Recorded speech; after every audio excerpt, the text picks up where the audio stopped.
Melanjutkan cerita sebelumnya, Qian Yewen berhasil menyelamatkan putri dari pendekar martial Dual Sword Wang Jing. Dari proses penyembuhan itulah, Yewen tak hanya menyelamatkan nyawa, tapi juga mendapatkan kekuatan baru yang luar biasa. Kini, ia resmi diakui sebagai salah satu dari 5 pendekar terkuat di Jianghu setelah mengalahkan Wang Jing. Adegan beralih ke aula utama ketiga di cabang utara kultus demonik, wilayah provinsi Hunan. Di dalam ruangan bercahaya lembut, Yin Moha berdiri dengan sikap hormat menghadap Qian Yewen. Ia melaporkan bahwa semua obat-obatan yang diminta oleh Nenek Gam telah berhasil dikumpulkan. Narator menyampaikan bahwa sebelum berangkat untuk menyelamatkan Gamian, Yewen terlebih dahulu menghubungi Nenek Gam secara pribadi. Tanpa menyebutkan identitas pasien, ia mengungkapkan seluruh gejala dan abnormalitas yang terdeteksi di tubuh Jian Yuzhong. Semua berdasarkan hasil pemindaian melalui sistem nano. Setelah mendengar penjelasan tersebut, Nenek Gam menyimpulkan bahwa penyebab utama dari semua gangguan itu adalah kerusakan pada pusat ki dan pembuluh darah dalam tubuh. Yewen yang sudah menganalisis seluruh struktur herbal melalui pemindaian sebelumnya, segera mengambil daftar bahan dari resep dokter ilahi. Ia lalu memerintahkan Yin Moha untuk mencari dan melengkapi sisa bahan yang belum tersedia dengan tingkat akurasi tinggi yang ia simpan dari basis data nano setelah meneliti struktur opium. Singkatnya, semua informasi yang telah terjadi dijelaskan langsung oleh Yewen ketika Yin Moha sedang dalam proses pencarian obat-obatan. Setelah mendengar seluruh cerita itu, Yin Moha terdiam. Dalam hatinya, ia tak pernah membayangkan hal seperti itu terjadi. Semua berlangsung begitu cepat saat ia tak ada. Namun Yewen hanya meminta Yin Moha untuk tidak mengkhawatirkan apapun. Ia menegaskan bahwa semuanya telah berjalan dengan baik. Yin Moha lalu menunduk memberi hormat. Suaranya lantang namun tulus, memberikan ucapan selamat karena Sang Lord kini telah menjadi salah satu dari pendekar terkuat di Jianghu. Yewen mengangguk singkat, mengucapkan terima kasih.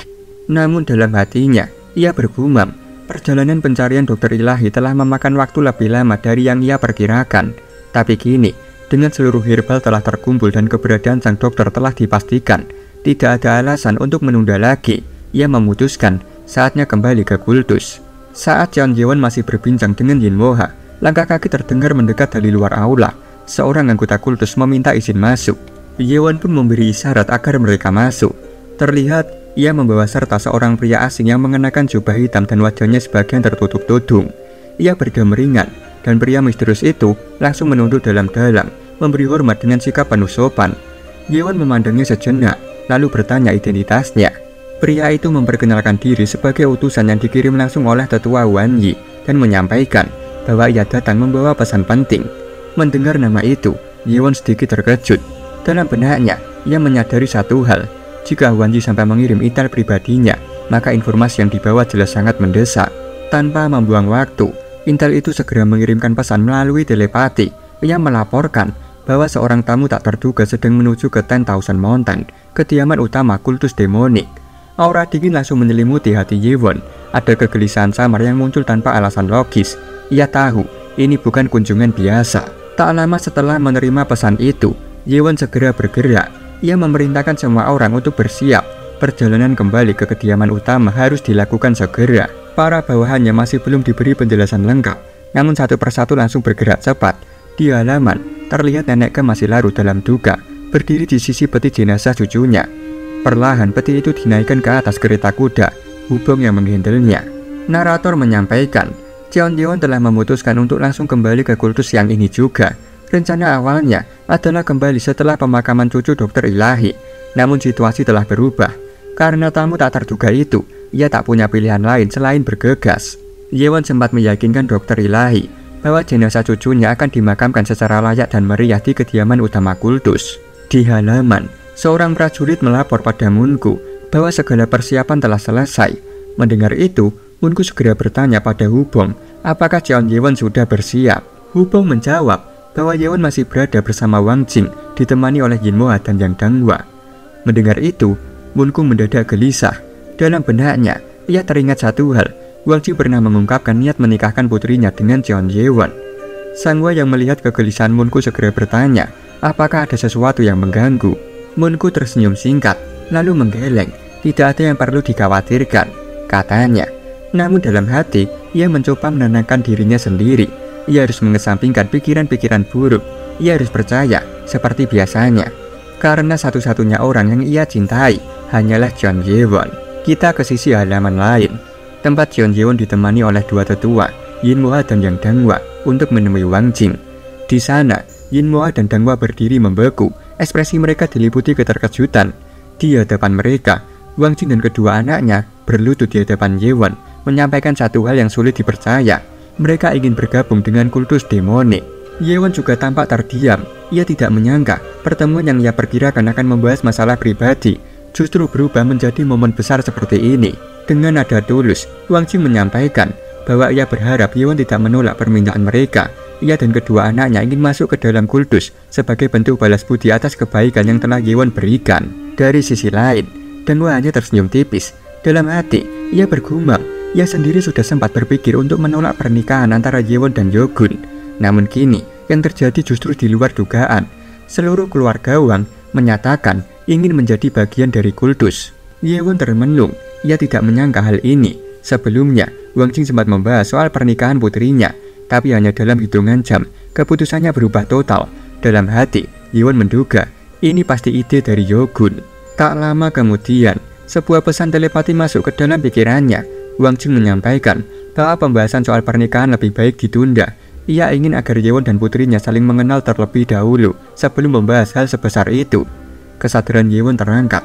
Ia kini semakin yakin ide ini memang datang dari Yo-gun sendiri. Namun satu hal yang benar-benar di luar dugaannya adalah keputusan untuk bergabung ke dalam kultus. Tidak ada satupun tanda sebelumnya, tapi kini ia melihatnya langsung. Dalam hati, Ye-won membenarkan Yo-gun memang berbeda dari wanita lain. Ia menatap Wang Jing dengan sorot mantap, lalu mengangguk.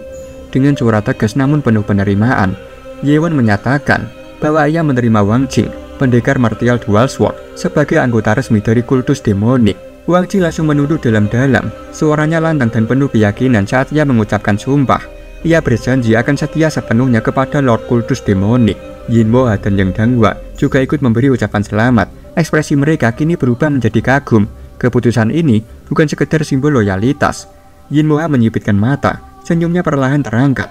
Dalam benaknya, ia tahu persis kabar ini akan menjadi gempa besar di antara tiga faksi utama Jianghu, ortodoks, anortodoks, dan demonik. Keseimbangan itu baru saja goyah. Beberapa hari telah berlalu sejak keberangkatan dari cabang Hunan. Rombongan Jeon Ye-won kini telah mencapai setengah perjalanan menuju 10,000 Mountains, kediaman utama kultus demonik. Di tengah berhentian singkat, intel kiriman Wan Yi kembali menghadap Ye-won. Tanpa suara, ia mengirim pesan melalui telepati. Tamu tak terduga akan tiba di kultus dalam 2 hari. Ye-won segera menoleh ke arah Yang Dang-hwa dan bertanya, berapa lama lagi mereka akan tiba jika terus melanjutkan perjalanan saat ini? Dang-hwa menjawab tanpa ragu, paling cepat 3 hari. Mendengar perbedaan waktu itu, Ye-won langsung membuat keputusan. Ia akan pergi lebih dulu. Pernyataan itu membuat Hubong terkejut. Dengan nada khawatir, ia bertanya, apakah ada sesuatu yang mendesak? Ye-won menjelaskan bahwa tamu tak terduga itu sedang menuju langsung ke kediaman utama. Yin Mo-ha yang juga ikut mendengar langsung berseru. Ia menyatakan bahwa dirinya dan Dang-hwa akan ikut bersama Ye-won. Namun Ye-won menghentikan niat itu. Ia memerintahkan Yin Mo-ha dan Dang-hwa untuk tetap bersama rombongan dan melanjutkan perjalanan sesuai rencana. Menurutnya, lebih efisien jika ia berangkat sendiri. Tanpa menunggu jawaban, Jeon Ye-won langsung melesat meninggalkan rombongan. Langkahnya secepat kilat, tubuhnya menghilang di balik barisan pegunungan. Hubong hanya bisa mematung. Ia berbalik ke arah Yin Mo-ha dengan wajah penasaran dan bertanya, siapa sebenarnya tamu itu? Sampai-sampai Lord harus bergegas sendirian seperti itu. Yin Mo-ha menggeleng pelan. Jawabnya singkat, ia tidak tahu. Namun dalam benaknya, Yin Mo-ha bergumam, dunia luar diberi informasi bahwa Lord sedang menjalani latihan tertutup. Jika seseorang sampai harus memanggil Lord yang sedang dalam kondisi tertutup, maka tamu itu pasti bukan orang biasa. Kemungkinan besar, ia adalah seseorang yang memiliki otoritas besar di Jianghu. 2 hari telah berlalu. Kini kita beralih ke area dekat kaki 10,000 Mountain, wilayah yang menjadi pusat kediaman utama kultus demonik. Jeon Ye-won melesat di antara pepohonan. Tubuhnya bergerak secepat bayangan. Angin membelah seiring lajunya. Dalam hati, Ye-won bergumam. Ia telah bergerak tanpa henti selama 2 hari penuh. Dan kini hanya tinggal sedikit jarak yang memisahkannya dengan kediaman utama. Namun di tengah lari cepatnya, ia tiba-tiba berhenti di depan pohon besar. Tatapannya mengeras. Ia merasakan sesuatu. Kehadiran banyak orang. Tidak jauh dari tempatnya berdiri. Dari balik dedaunan, Ia melihat rombongan besar sedang bergerak di sepanjang jalan hutan. Jumlah mereka banyak, dan yang paling mencolok, mereka membawa bendera keluarga kekaisaran. Yewon mengerutkan alis. Ia tidak menyangka mereka benar-benar datang dari istana kekaisaran. Namun ada sesuatu yang terasa janggal. Dalam ingatannya, pihak kekaisaran telah memisahkan diri dari urusan Jianggu sejak lama.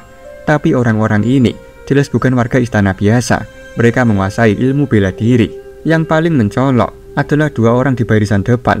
Yang satu pria berjanggut, kuat, dan berwibawa, berada di tingkatan inep Grandmaster. Sedangkan pemuda di sebelahnya tampak lebih tenang, tapi tidak kalah mencurigakan. Ia berada di tingkat Master, dengan aura yang bukan berasal dari jalan kekuatan murni. Yewon mengaktifkan nano, dan memerintahkan untuk memperbesar jarak penglihatan. Data visual langsung terproyeksi di retina dalamnya. Pria berjanggut itu terlihat tangguh, dengan gerakan yang mencerminkan pengalaman panjang di medan perang. Tapi pemuda di sampingnya berbeda. Aura halusnya menyerupai murid pejabat tinggi, terpelajar, namun tidak berasal dari dunia prajurit biasa. Justru terlalu bersih untuk medan tempur. Dan yang paling menarik perhatian Yewon, orang yang mereka kawal tak menguasai seni bela diri sama sekali. Sosok itu semakin membuatnya penasaran. Siapa sebenarnya orang yang dikawal begitu ketat oleh kekuatan elit istana? Sementara itu, di sisi lain, kita beralih ke gerbang utara kediaman utama kultus demonik. Wanyi berdiri di atas dinding benteng, menatap tajam ke arah jalan yang mengarah keluar wilayah. Kuku jempolnya tergigit pelan, mencerminkan kegelisahan yang tidak bisa ia sembunyikan. Wajahnya tegang. Tak lama kemudian, pusaran angin berputar di belakangnya. Sosok bertopeng muncul dari balik pusaran. Dialah Great Guardian Marakium. Ia mendekat dengan langkah ringan, lalu bertanya, apakah Sang Lord sudah tiba?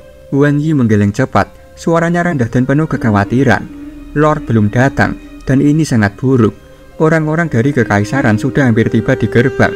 Marakium mengerutkan alis, matanya menyipit. Tiba-tiba auranya bergetar. Ia merasakan sesuatu. Jauh di balik pepohonan, ada seseorang yang bergerak menuju kediaman. Kecepatannya luar biasa. Bahkan Marakium sendiri tak bisa mengenali siapa yang datang. Artinya, orang itu lebih kuat darinya. Marakium langsung meningkatkan kewaspadaan. Dadanya menegang. Aura dalam tubuhnya siap meledak sewaktu-waktu. Ia bergumam pelan. Siapa sebenarnya orang itu? Marakium berdiri tegak, tatapannya mengeras. Ia segera menyarankan Wan Yi untuk memperkuat pertahanan kediaman utama secepatnya. Namun Wan Yi masih belum sepenuhnya menangkap maksudnya. Keningnya mengernyit, matanya beralih pada Marakium dengan kebingungan. Marakium tidak menjelaskan dengan kata-kata. Ia langsung menunjuk ke arah sisi timur benteng. Wan Yi menyipitkan mata, berusaha fokus ke arah yang ditunjuk. Pandangannya menyapu tajam ke balik pepohonan di kejauhan. Lalu ia melihatnya. Sebuah bayangan melesat dari dalam hutan, bergerak dengan kecepatan luar biasa, membelah ribuan pepohonan seolah tak ada hambatan. Tubuh itu hanya terlihat sekejap, lalu menghilang kembali. Wan Yi terkejut, matanya membelalak. Bahkan dengan kemampuan penglihatannya, ia nyaris tak mampu mengikuti pergerakan itu. Marakium menyarankan lagi, kali ini lebih tegas, alarm harus segera diaktifkan. Situasi ini tak bisa dianggap remeh. Wan Yi bersiap, jarinya terangkat, siap menjentik dan mengaktifkan mekanisme pertahanan benteng. Namun sebelum jemarinya bergerak, Marakium tiba-tiba berseru, menyuruh Wan Yi untuk menunggu sebentar. Ia langsung mengirim pesan melalui telepati, menyampaikan bahwa aura yang mendekat itu adalah Sang Lord. Wan Yi terkejut bukan main, nafasnya terhenti sejenak, lalu ia menghela nafas panjang, mencairkan ketegangan yang mengikat dadanya. Dalam benaknya, ia bergumam, hampir saja ia mengaktifkan sistem pertahanan penuh benteng hanya untuk menyerang Sang Lord sendiri. Namun pertanyaan lain segera muncul dalam pikirannya. Kenapa Lord Yewon datang dari sisi situ? Biasanya ia kembali dari gerbang selatan, bukan dari arah hutan timur. Apalagi ada sekitar 500 meter area terbuka antara batas hutan dan tembok benteng. Jika Yewon keluar dari hutan begitu saja, tubuhnya akan terlihat jelas dari segala arah. Namun sebelum sempat ia menyusun logika berikutnya, Yewon melesat keluar dari hutan. Tubuhnya terangkat ke udara dengan satu lompatan tinggi. Marakium langsung menyipitkan mata. Ia bertanya-tanya dalam hati, kenapa Yewon melompat setinggi itu? Yewon tidak jatuh. Ia menginjak udara, lalu melayang perlahan di tengah langit. Wan Yi terpaku. Ia berbisik heran. Apakah itu skywalking? Marakium terdiam. Namun dalam hatinya ia menyadari Yewon telah menguasai teknik tertinggi dalam Qinggong. Tubuhnya ringan, gerakannya tanpa celah.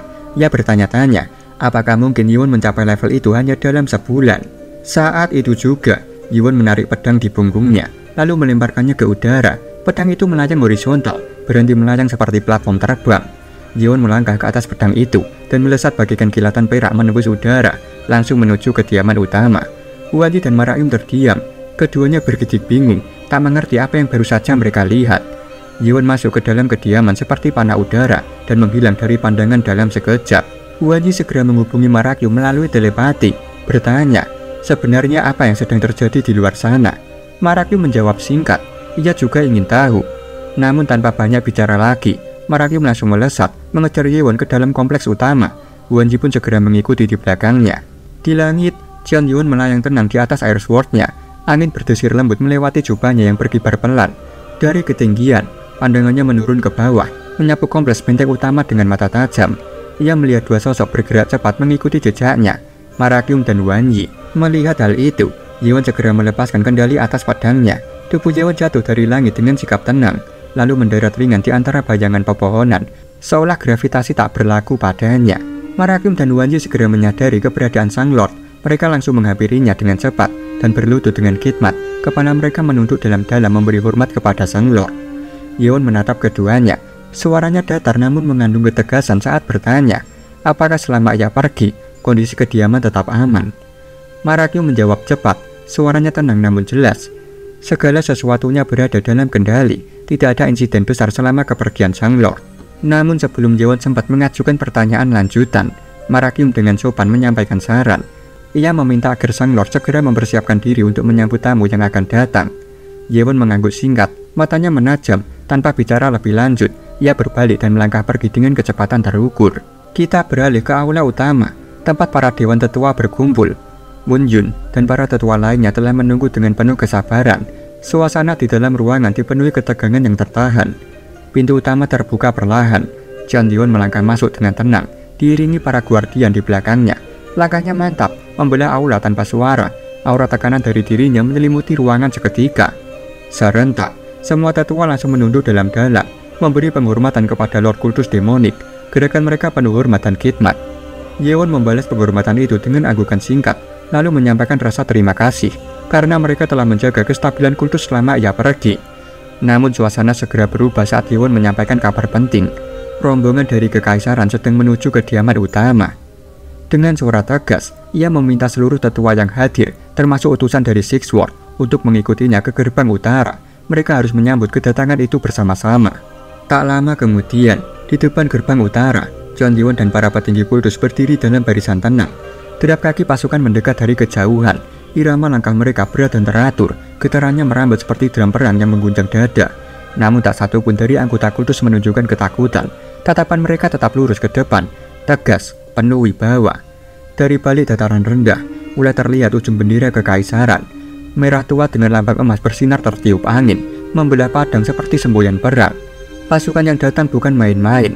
Barisan mereka rapi, bersenjata lengkap, dan aura kedisiplinan militer terpancar kuat dari setiap langkah mereka. Di barisan depan, seorang penunggang kuda muncul, sosoknya menjulang dengan sorot mata tajam dan penuh kewibawaan. Dari barisan belakang, Marakyum menyipitkan mata. Ia bisa merasakan kekuatan dalam diri pria itu, tingkatan inep Grandmaster.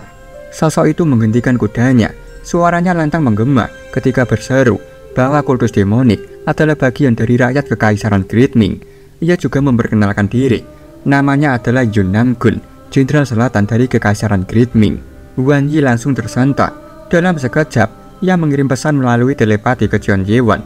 Ia menyebutkan bahwa sosok bernama Yun Namgun itu adalah pasukan elit kekaisaran. Narator menyampaikan, pasukan elit kekaisaran, sebuah pasukan penjaga rahasia milik kekaisaran Great Ming yang dibentuk secara khusus untuk melindungi sang kaisar dari bayang-bayang. Jenderal militer selatan menempati posisi tepat di bawah komandan, pemimpin tertinggi pasukan elit kekaisaran.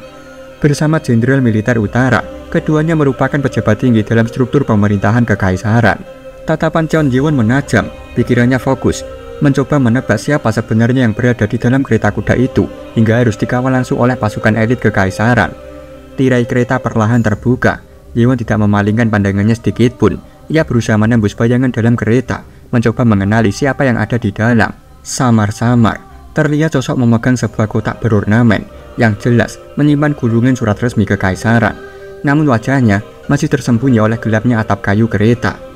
Yun Namgun dan seluruh pasukan kekaisaran langsung berlutut serempak begitu sosok itu menampakkan diri. Namgun sempat melirik ke belakang. Tatapannya menyapu barisan anggota kultus demonik yang masih berdiri dengan tenang, tanpa sedikit pun menunjukkan sikap hormat. Ia langsung menegakkan tubuh, lalu berseru lantang. "Beraninya kalian! Cepat berlutut dan tunjukkan kepatuhan kalian pada kekaisaran!"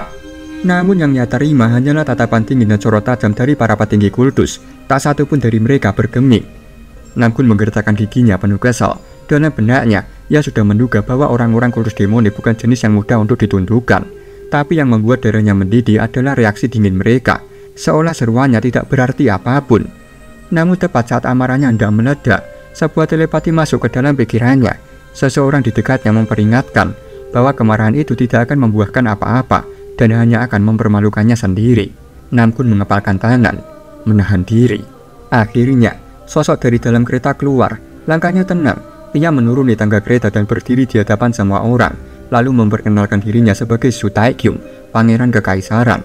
Ia datang ke wilayah kultus demonik atas perintah langsung dari kaisar kekaisaran Great Ming. Suasana tiba-tiba membeku dalam hening. Tak satu pun suara terdengar, bahkan angin pun seolah enggan berhembus. Para anggota kultus demonik mulai saling berbisik pelan, bertanya-tanya dalam benak mereka.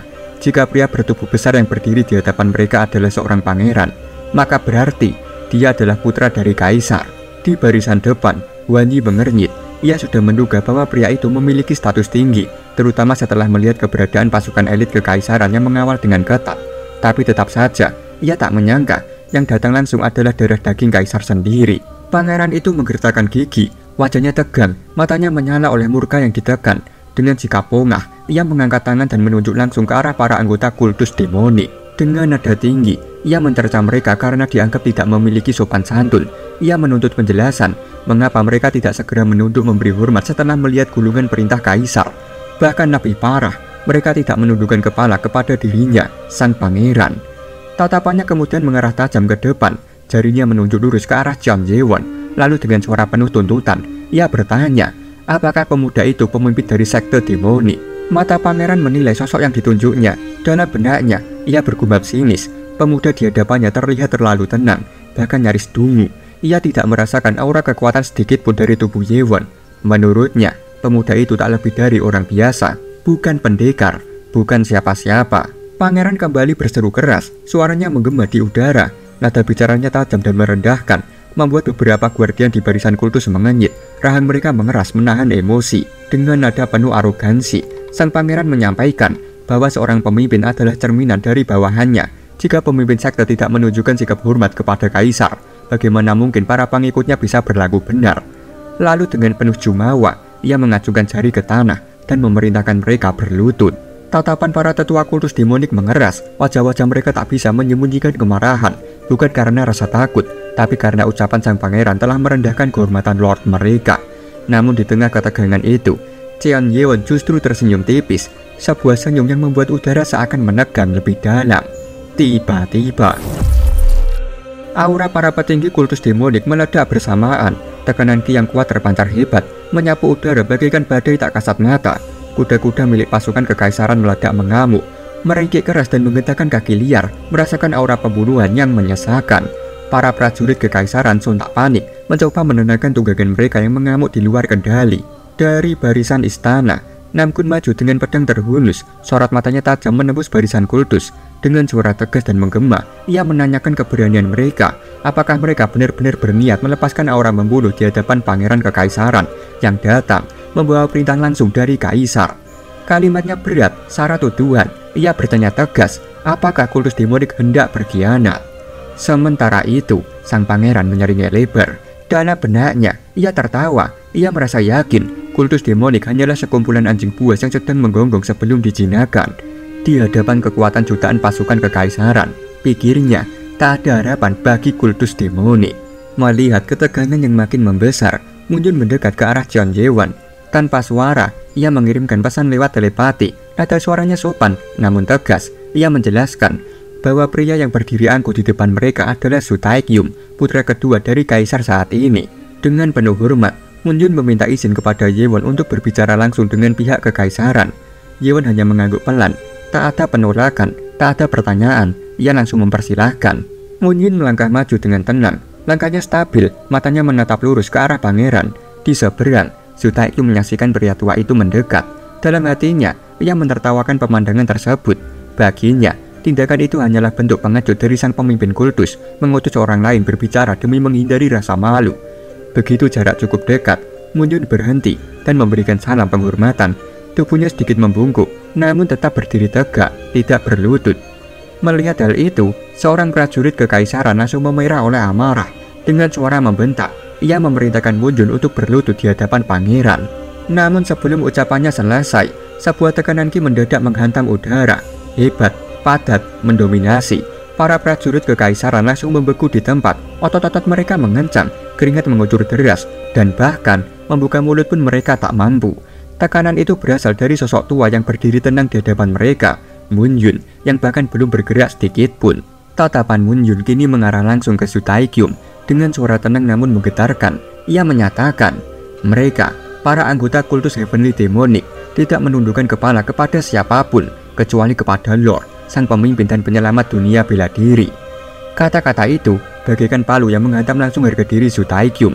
Senyumnya langsung menghilang, wajahnya menegang, dan sorot matanya berubah menjadi kilatan marah yang tertahan. Namun Mun Yun belum selesai. Dengan tenang, ia melanjutkan bahwa kultus Demonic telah menandatangani perjanjian non-agresi dengan Kekaisaran Great Ming. Sejak lama, kedua pihak mempertahankan batas dan hubungan masing-masing. Bahkan ia menegaskan bahwa salah satu kaisar terdahulu pernah menerima bantuan dari kultus Demonic sendiri. Bantuan itu berujung pada disepakatinya perjanjian damai antara dunia kekaisaran dan dunia Jianghu. Setelah menyampaikan semuanya, Mun Yun menatap sang pangeran tanpa gentar. Ia mengajukan satu pertanyaan yang menggantung di udara. Dengan semua dasar itu, atas alasan apa pangeran meminta mereka berlutut? Wajah Zhu Taiqiu memerah, dadanya naik turun karena emosi. Dengan suara tinggi dan penuh amarah, ia berseru bahwa Mun Yun telah melampaui batas, berani mengajari seorang pangeran dari kekaisaran besar seperti dirinya. Tanpa menunggu, ia memerintahkan para prajuritnya untuk membuat pria tua itu berlutut di hadapannya. Dalam sekejap, para prajurit kekaisaran mencabut pedang mereka dan menyerbu ke arah Mun Yun. Namun, pria tua itu hanya menghela nafas ringan, matanya tidak bergerak sedikit pun. Ia menatap mereka seperti menatap anak-anak kecil yang tak tahu diri. Ia menyatakan bahwa si babi angkuh itu baru saja membuat kesalahan. Dalam satu gerakan mantap, tanpa langkah, tanpa ancang-ancang, Mun Yun mengayunkan tangannya. Pedang-pedang yang menyerangnya langsung patah, hancur seolah terbuat dari kayu rapuh. Nam Kun tampak tersentak. Tatapannya tertuju pada tangan Mun Yun yang kini diselimuti oleh lapisan ki pekat yang berpendar halus. Saat itu juga, ia menyadari pria tua di hadapannya bukanlah orang biasa, bukan sesepuh lemah seperti dugaannya. Melihat para prajuritnya diam mematung di hadapan Mun Yun, Nam Kun segera berseru keras. Suaranya menggemelantang di antara formasi saat ia menanyakan apa yang sedang mereka lakukan, kenapa mereka terhenti hanya karena satu orang tua. Dengan amarah memuncak, ia menambahkan bahwa jika mereka tidak bisa membuat pria tua itu berlutut, maka ia sendiri yang akan memenggal kepala mereka satu persatu. Namun para prajurit itu tetap berdiri kaku, keringat dingin menetes di pelipis mereka, tangan gemetar menggenggam pedang yang telah terbelah separuh. Maju kena, mundur hancur, mereka terjebak dalam dilema hidup dan mati. Akhirnya, dengan teriakan panik yang dipaksakan, mereka membulatkan tekad dan menyerbu Mun Yun. Pedang-pedang yang sudah tak utuh itu ditebaskan serampangan ke arah pria tua itu. Namun, Mun Yun hanya melangkah maju sekali. Dalam satu gerakan mantap, tubuhnya berputar ringan, lengan kanannya menyapu udara, angin ki menyambar. Tubuh-tubuh prajurit itu terlempar seperti dedaunan diterpa badai, terguling, dan jatuh tak sadarkan diri. Wajah sang pangeran kini basah oleh keringat dingin, tubuhnya kaku, matanya membelalak. Ia tak pernah membayangkan bahwa pria tua itu yang ia anggap remeh dapat mengalahkan pasukan elit kekaisaran dengan begitu mudah. Dalam kepanikan yang mulai merayap ke pikirannya, pangeran berteriak, memerintahkan para prajurit lainnya untuk mengeroyok Mun Yun. Namun sebelum mereka sempat menyusun formasi, tubuh-tubuh itu justru terlempar mundur, seolah dihantam kekuatan tak kasat mata. Pangeran tercengang, matanya menatap tak percaya saat para prajuritnya berterbangan melewati dirinya satu persatu. Tubuh-tubuh itu jatuh berdebum di tanah, bergelimpangan tanpa daya. Dan saat itulah muncul sosok lain. Salah satu prajurit kultus menginjak tubuh prajurit kekaisaran yang tergeletak di bawahnya. Sosok-sosok kuat berdiri dalam formasi Six Sword. Mereka telah menunjukkan diri. Mereka berdiri sebagai tembok hidup. Mata mereka tajam, tak satu pun gentar. Mereka siap menghadang siapapun yang berani mendekat. Wang Hul berdiri di garis depan, menatap tajam, lalu berkata dingin, siapapun yang ingin mati, silahkan maju." Suara itu membelah udara. Namgun mendengar tantangan itu, langsung berseru dengan kemarahan membara. Ia menyebut tindakan itu sebagai pengkhianatan terhadap kekaisaran. Tanpa menunda, ia memerintahkan semua pasukan untuk melindungi sang pangeran. Pasukan segera membentuk formasi defensif. Tameng-tameng besi diangkat tinggi, disusun rapat hingga membentuk dinding perisai yang kokoh. Formasi pertahanan penuh kekaisaran kini aktif, membentengi pangeran di balik lapisan besi yang sulit ditembus. Dari dalam barisan pelindung itu, sang pangeran terkekeh kecil. Dalam benaknya, ia bersorak puas. Ia merasa bahwa kultus demonik telah menjatuhkan diri mereka sendiri. Perlawanan terbuka berarti kehancuran. Namun, tiba-tiba seseorang muncul tepat di hadapannya. Jeon Ji-won berdiri hanya beberapa langkah darinya. Suaranya pelan, nyaris seperti bisikan, tapi cukup untuk membekukan darah. "Kau terlihat senang." Pangeran tersentak, matanya membelalak saat menyadari siapa yang berdiri di depannya. Dalam hatinya, ia panik. Bagaimana pemuda itu bisa melewati pertahanan pasukan elit? Dengan refleks, ia menghantamkan tinjunya lurus ke arah perut Yewon. Darah menyembur liar. Wajah sang pangeran berubah menjadi seringai puas. Ia bisa merasakan sesuatu yang hangat dan lengket di tangannya.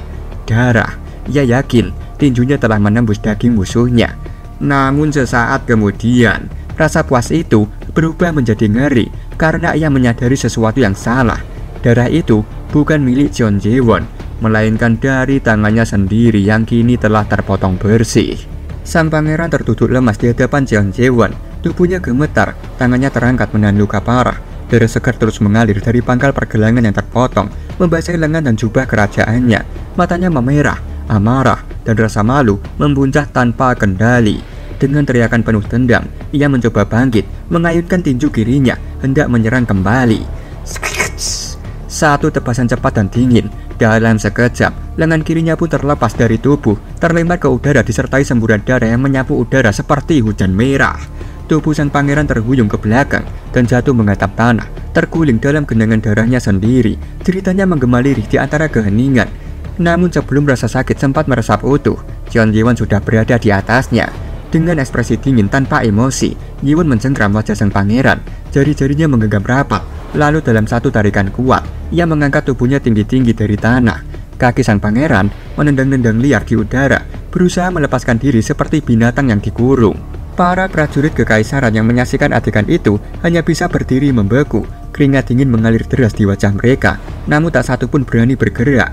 Mereka hanya bisa menatap pemimpin mereka tergantung seperti boneka tak berguna di tangan sang iblis surgawi. Meski wajahnya dicekik dan darah mengalir dari dua lengannya yang buntung, sang pangeran masih mencoba menggertak. Dengan suara berat dan penuh kebencian, ia berseru bahwa tindakan ini akan menjadi deklarasi perang. Mulai saat ini, kultus demonik akan dianggap sebagai musuh kekaisaran. Namun Jeon Ji-won hanya menatapnya tajam, tanpa bergeming. Dengan nada datar dan menghina, ia berkata, "Babi sialan sepertinya terlalu banyak bicara." Lalu, tubuh sang pangeran dilemparkan dengan brutal ke arah para prajurit kekaisaran. Tubuh itu melayang di udara dan menghantam barisan mereka seperti bola bowling menghajar pin. Prajurit-prajurit yang terkena hantaman langsung berjatuhan berserakan, terguling ke segala arah tanpa bisa bertahan. Tubuh sang pangeran menghantam tanah dan terseret keras hingga akhirnya berhenti tepat di hadapan para petinggi kultus demonik. Dengan nafas berat dan tubuh gemetar, sang pangeran menegakkan kepalanya. Matanya dipenuhi darah, bukan hanya dari luka, tapi dari harga dirinya yang tercabik. Dengan sisa kekuatannya, ia melontarkan kata-kata terakhirnya kepada Yewon, bahwa Yewon tidak akan selamat setelah semua perbuatan kasarnya. Namun Jeon Ji-won hanya menyeringai kecil, lalu menjawab dengan suara berat yang menembus tulang. "Aku adalah raja. Kau kira omong kosong semacam itu bisa mempan padaku?" Melihat seringai iblis dan pernyataan tajam Jeon Ji-won, pangeran terdiam. Tak ada kata balasan, tak ada gerakan. Kini waktu mundur 3 hari sebelum kedatangan mereka di 10,000 Mountain, kediaman utama kultus demonik. Terlihat rombongan kekaisaran Great Ming masih berada dalam perjalanan. Di antara derap langkah dan roda kereta yang bergulir mantap, kereta utama tetap bergerak stabil di jalur terdepan. Dari dalam kereta, Pangeran Ju Taekyo memanggil Yeon Namgun yang sedang mengawal dari sisi depan. Namgun segera menoleh. Ia menanggapi panggilan itu dengan suara singkat, menandakan ia mendengarnya. Pangeran mengangkat tangan, mengusap dagunya perlahan, berpikir sejenak sebelum akhirnya bertanya, "Siapa yang menguasai seluruh wilayah di sekitar 10,000 Mountain?" Namgun menjawab dengan tegas, bahwa wilayah itu adalah milik Kekaisaran Great Ming. Pangeran mengangguk pelan, lalu mengajukan pertanyaan lanjutan. Siapa yang tinggal di wilayah itu? Namgun kembali menjawab bahwa penghuninya adalah warga Kekaisaran Great Ming. Namun setelah mendengar jawaban itu, nada suaranya meninggi. Ia menyatakan kemarahannya. Ia tidak bisa menerima bahwa para bajingan yang menyebut diri mereka pendekar atau ahli bela diri berani hidup bebas tanpa menunjukkan kepatuhan mutlak kepada kekaisaran. Menurutnya, saat kaisar menghendaki sesuatu, mereka seharusnya takut, tunduk, dan berbondong-bondong menuju ibu kota untuk memberi penghormatan, bukan malah berpura-pura buta terhadap otoritas kekaisaran. Ia menganggapnya sebagai penghinaan. Karena hal itu, kini seorang pangeran kekaisaran harus turun tangan langsung menyampaikan pesan ke wilayah mereka. Dalam benaknya, Su Taiqing bergumam. Meskipun pendiri Kekaisaran Great Ming pernah dibantu oleh para pendekar Jianghu, ia tak habis pikir bagaimana tradisi itu masih bertahan hingga sekarang. Sebuah sistem feodal di mana para pendekar memiliki otonomi terlalu besar atas urusan mereka sendiri. Narator menjelaskan bahwa perjanjian non-agresi antara Kekaisaran dan dunia Jianghu ditandatangani 180 tahun yang lalu antara pendiri Kekaisaran Great Ming dan tetua dari 3 faksi terkuat di Jianghu. Pendekar Jianghu dengan kekuatan dan pengaruh mereka yang luar biasa selalu dianggap sebagai ancaman oleh kekaisaran. Sejarah mencatat bahwa banyak kaisar terdahulu mencoba menghancurkan mereka melalui perang besar-besaran, namun hasilnya nihil. Pendiri kekaisaran saat itu menyadari bahwa pertumpahan darah tak akan membawa stabilitas, maka ia mengusulkan perjanjian non-agresi yang memberi keuntungan bagi kedua pihak. Kekaisaran dapat memerintah tanpa gangguan, dan Jianghu bisa hidup tanpa intervensi politik. Kini kita kembali ke dalam kereta. Pangeran Su Taiqing melanjutkan pernyataannya pada Namgun. Ia menyampaikan bahwa ia sangat membenci kultus demoni. Bahkan kaisar sendiri menyebut dirinya sebagai Son of Heaven, gelar tertinggi dalam tatanan langit dan bumi. Tapi pemimpin kultus demonik berani-beraninya menyebut dirinya sebagai Heavenly Demon, gelar yang menurutnya tak hanya sombong, tapi juga melanggar tatanan kosmis. Bagi sang pangeran, derajat kultus itu jauh lebih rendah dari kaisar. Ia juga bertanya-tanya, mengapa mereka sangat berbeda dibandingkan dengan faksi ortodoks yang meskipun juga bagian dari Jianghu tetap menunjukkan sikap lebih tertib dan patuh. Dalam hatinya, Namgun bergumam. Ia tahu alasannya. Su Taiqing mempelajari bukan hanya seni bela diri kekaisaran, tapi juga ajaran dari aliran ortodoks. Dan ia tahu betul bahwa ajaran ortodoks sejak dulu tidak pernah menyukai kultus demonik.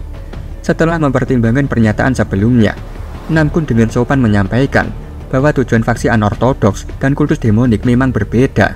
Namun Pangeran Su Taiqing langsung membentak, baginya itu urusan mereka sendiri. Ia menegaskan bahwa hanya faksi ortodoks yang benar-benar menunjukkan kepatuhan terhadap kekaisaran.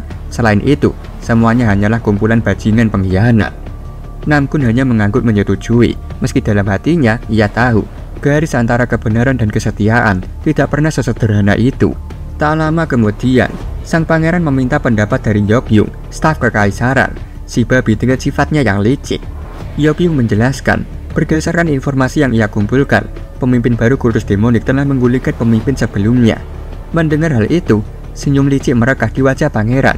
Sebuah peluang mulai terbentuk di dalam pikirannya.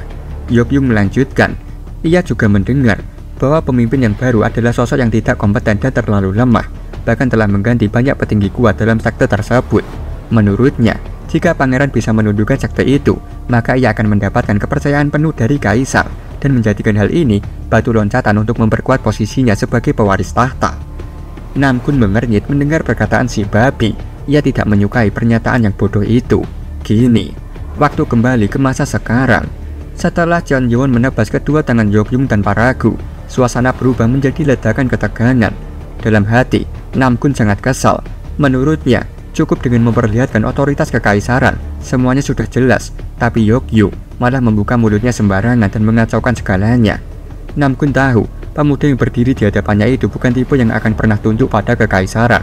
Dan sekarang, jarak mereka semakin dekat. Ia mulai cemas. Ia tidak bisa membiarkan barbar seperti Jeon Yeon mendekati sang pangeran. Dengan suara lantang, Namgun berseru kepada para prajurit untuk menangkap bajingan Jeon Yeon sekarang juga. Puluhan pedang terhunus bersamaan. Para prajurit kekaisaran segera mengepung dan serentak menyerang. Namun, Yeon telah menghilang dari tempatnya ketika para prajurit menusukkan pedangnya. Mata prajurit membelalak bingung. Tidak ada apapun di titik yang mereka serang. Kemana pemuda itu pergi? Tiba-tiba, suara langkah terdengar dari sisi lain. Jeon Yeon berjalan perlahan, melangkah melewati kerumunan dengan sikap tenang namun penuh tekanan. Ia mendekati Namgun secara langsung tanpa mempedulikan barisan pedang yang sempat mengepungnya. Saat para prajurit mencoba mengejar dan menghentikannya, sesuatu tiba-tiba muncul menghentikan langkah mereka. 3 sosok berdiri menghalangi langkah prajurit kekaisaran. Mereka adalah para Guardian Lord, Marakyum, Hwamyung, dan Seopang. Sebuah tebasan membelah lantai di hadapan mereka. Dengan aura membunuh yang mencekram udara, Hwamyung memperingatkan, "Jika kalian melewati garis ini, bersiaplah kehilangan kepala." Para prajurit terdiam kaku. Untuk pertama kalinya, mereka merasakan aura pembunuhan yang begitu murni dan kuat. Tekanan itu membuat lutut sebagian dari mereka mulai bergetar. Namgun menyadari bahwa situasi telah bergerak di luar kendali. Ia melihat para anggota kultus demonik mulai menggunakan senjata mereka. Eskalasi bisa pecah kapan saja. Langkah kaki Yewon tetap tenang, tapi tak terhentikan. Ia terus mendekati barisan utama pasukan kekaisaran. Langkahnya seperti tombak tak terlihat yang menusuk langsung ke pusat tekanan. Namgun berseru, mencoba menghentikannya. "Berhenti! Apa kau benar-benar ingin memulai perang dengan kekaisaran?" Yewon tiba-tiba benar-benar berhenti, berdiri tegak, dan memberi hormat. Sikap itu membuat Namgun terkejut, tak bisa menebak maksud dibalik gerakan itu. Dengan suara tenang namun menyiratkan penekanan, Cheon Yewon berkata bahwa armor milik wakil komandan kekaisaran tampaknya sangat cocok untuknya. Di tengah barisan pasukan kekaisaran, berdiri sosok dengan armor komandan. Dia adalah Zhu Taikyum, putra mahkota kekaisaran Great Ming yang sebenarnya. Zhu Taikyum terkejut. Dalam diam, pikirannya berkecamuk. Ia bertanya-tanya, bagaimana bisa Cheon Yewon mengetahui identitas aslinya sebagai pangeran kekaisaran? Atau jangan-jangan, sejak awal pemuda itu memang sudah tahu dan hanya berpura-pura tidak tahu. Sadar bahwa penyamaran telah terbongkar, Yeon Namgun segera berseru lantang. Ia menyatakan bahwa kekaisaran Great Ming dan Jianghu memang memiliki perjanjian non-agresi. Namun ia juga menegaskan, meskipun perjanjian itu ada, bukan berarti Cheon Yewon bisa menyakiti atau mengancam seorang pangeran tanpa mempertimbangkan konsekuensinya. Tawa kecil terdengar dari barisan Guardian. Xiaomang menyahut dengan nada mengejek. "Hahaha, Jenderal Selatan, bukankah justru kalian yang memulai konflik ini?" Namgun terdiam, lidahnya seolah terikat. Ia tak bisa membantah. Dalam benaknya, ia mengakui bahwa perkataan Xiaomang memang benar. Namun jika ia mengiyakan secara terbuka, itu sama saja menentang otoritas kekaisaran dan melanggar isi perjanjian yang dijaga turun-temurun. Sebagai jenderal pasukan elit kekaisaran, Namgun harus mencegah skandal diplomatik dengan segala cara. Setelah berpikir cepat, Namgun akhirnya angkat suara. Ia menyatakan bahwa meskipun yang dikatakan Xiaomang tidak sepenuhnya salah, tetap saja tidak ada pembenaran untuk melakukan kekerasan terhadap staf kekaisaran. Ia menegaskan bahwa akar kekacauan ini berasal dari tindakan sepihak staf kekaisaran bernama Yokyung, dan kejadian itu tidak mencerminkan niat atau perintah resmi dari kekaisaran Great Ming. Yewon tersenyum tipis, lalu menghela nafas panjang. Tatapannya perlahan mengarah ke Zhu Taikyum, dingin, tajam, hening sejenak. Yewon menyatakan bahwa di dalam aturan kultus demonik, menyamar sebagai pemimpin sekte adalah pelanggaran berat dan hukumannya adalah eksekusi di tempat. Ia mengaku penasaran bagaimana kekaisaran Great Ming menghukum seseorang yang berani menirukan anggota keluarga kerajaan. Zhu Taikyum tersentak, wajahnya tetap tenang, tapi dadanya terasa dihantam. Ia tak bisa menyangkal bahwa pertanyaan itu menghantam langsung pada titik rawan. Yewon menambahkan bahwa jika tidak ada perjanjian non-agresi, maka Yokyung sudah kehilangan nyawanya sejak tadi. Zhu Taikyum termenung. Dalam benaknya, ia harus mengakui bahwa pernyataan Cheon Yewon sepenuhnya benar. Di dalam sistem hukum kekaisaran Great Ming, menyamar sebagai bagian dari keluarga kerajaan adalah pelanggaran berat dengan hukuman eksekusi hingga seluruh keluarganya. Diam-diam, Zhu Taikyum mengakui dalam hati, pemimpin kultus demonik itu tidak hanya luar biasa dalam seni bela diri, tetapi juga sangat tajam secara hukum dan diplomasi. Namgun tidak mengendur. Ia mengacungkan pedangnya lurus ke arah Cheon Yewon, matanya penuh ketegasan. Ia mengakui bahwa semua tindakan yang disebutkan Yewon memang tidak pantas dilakukan oleh kekaisaran. Namun ia tetap menegaskan bahwa Yewon harus menjauh dari pangeran Zhu Taikyum sekarang juga. Ujung pedangnya hanya berjarak beberapa sentimeter dari leher Yewon.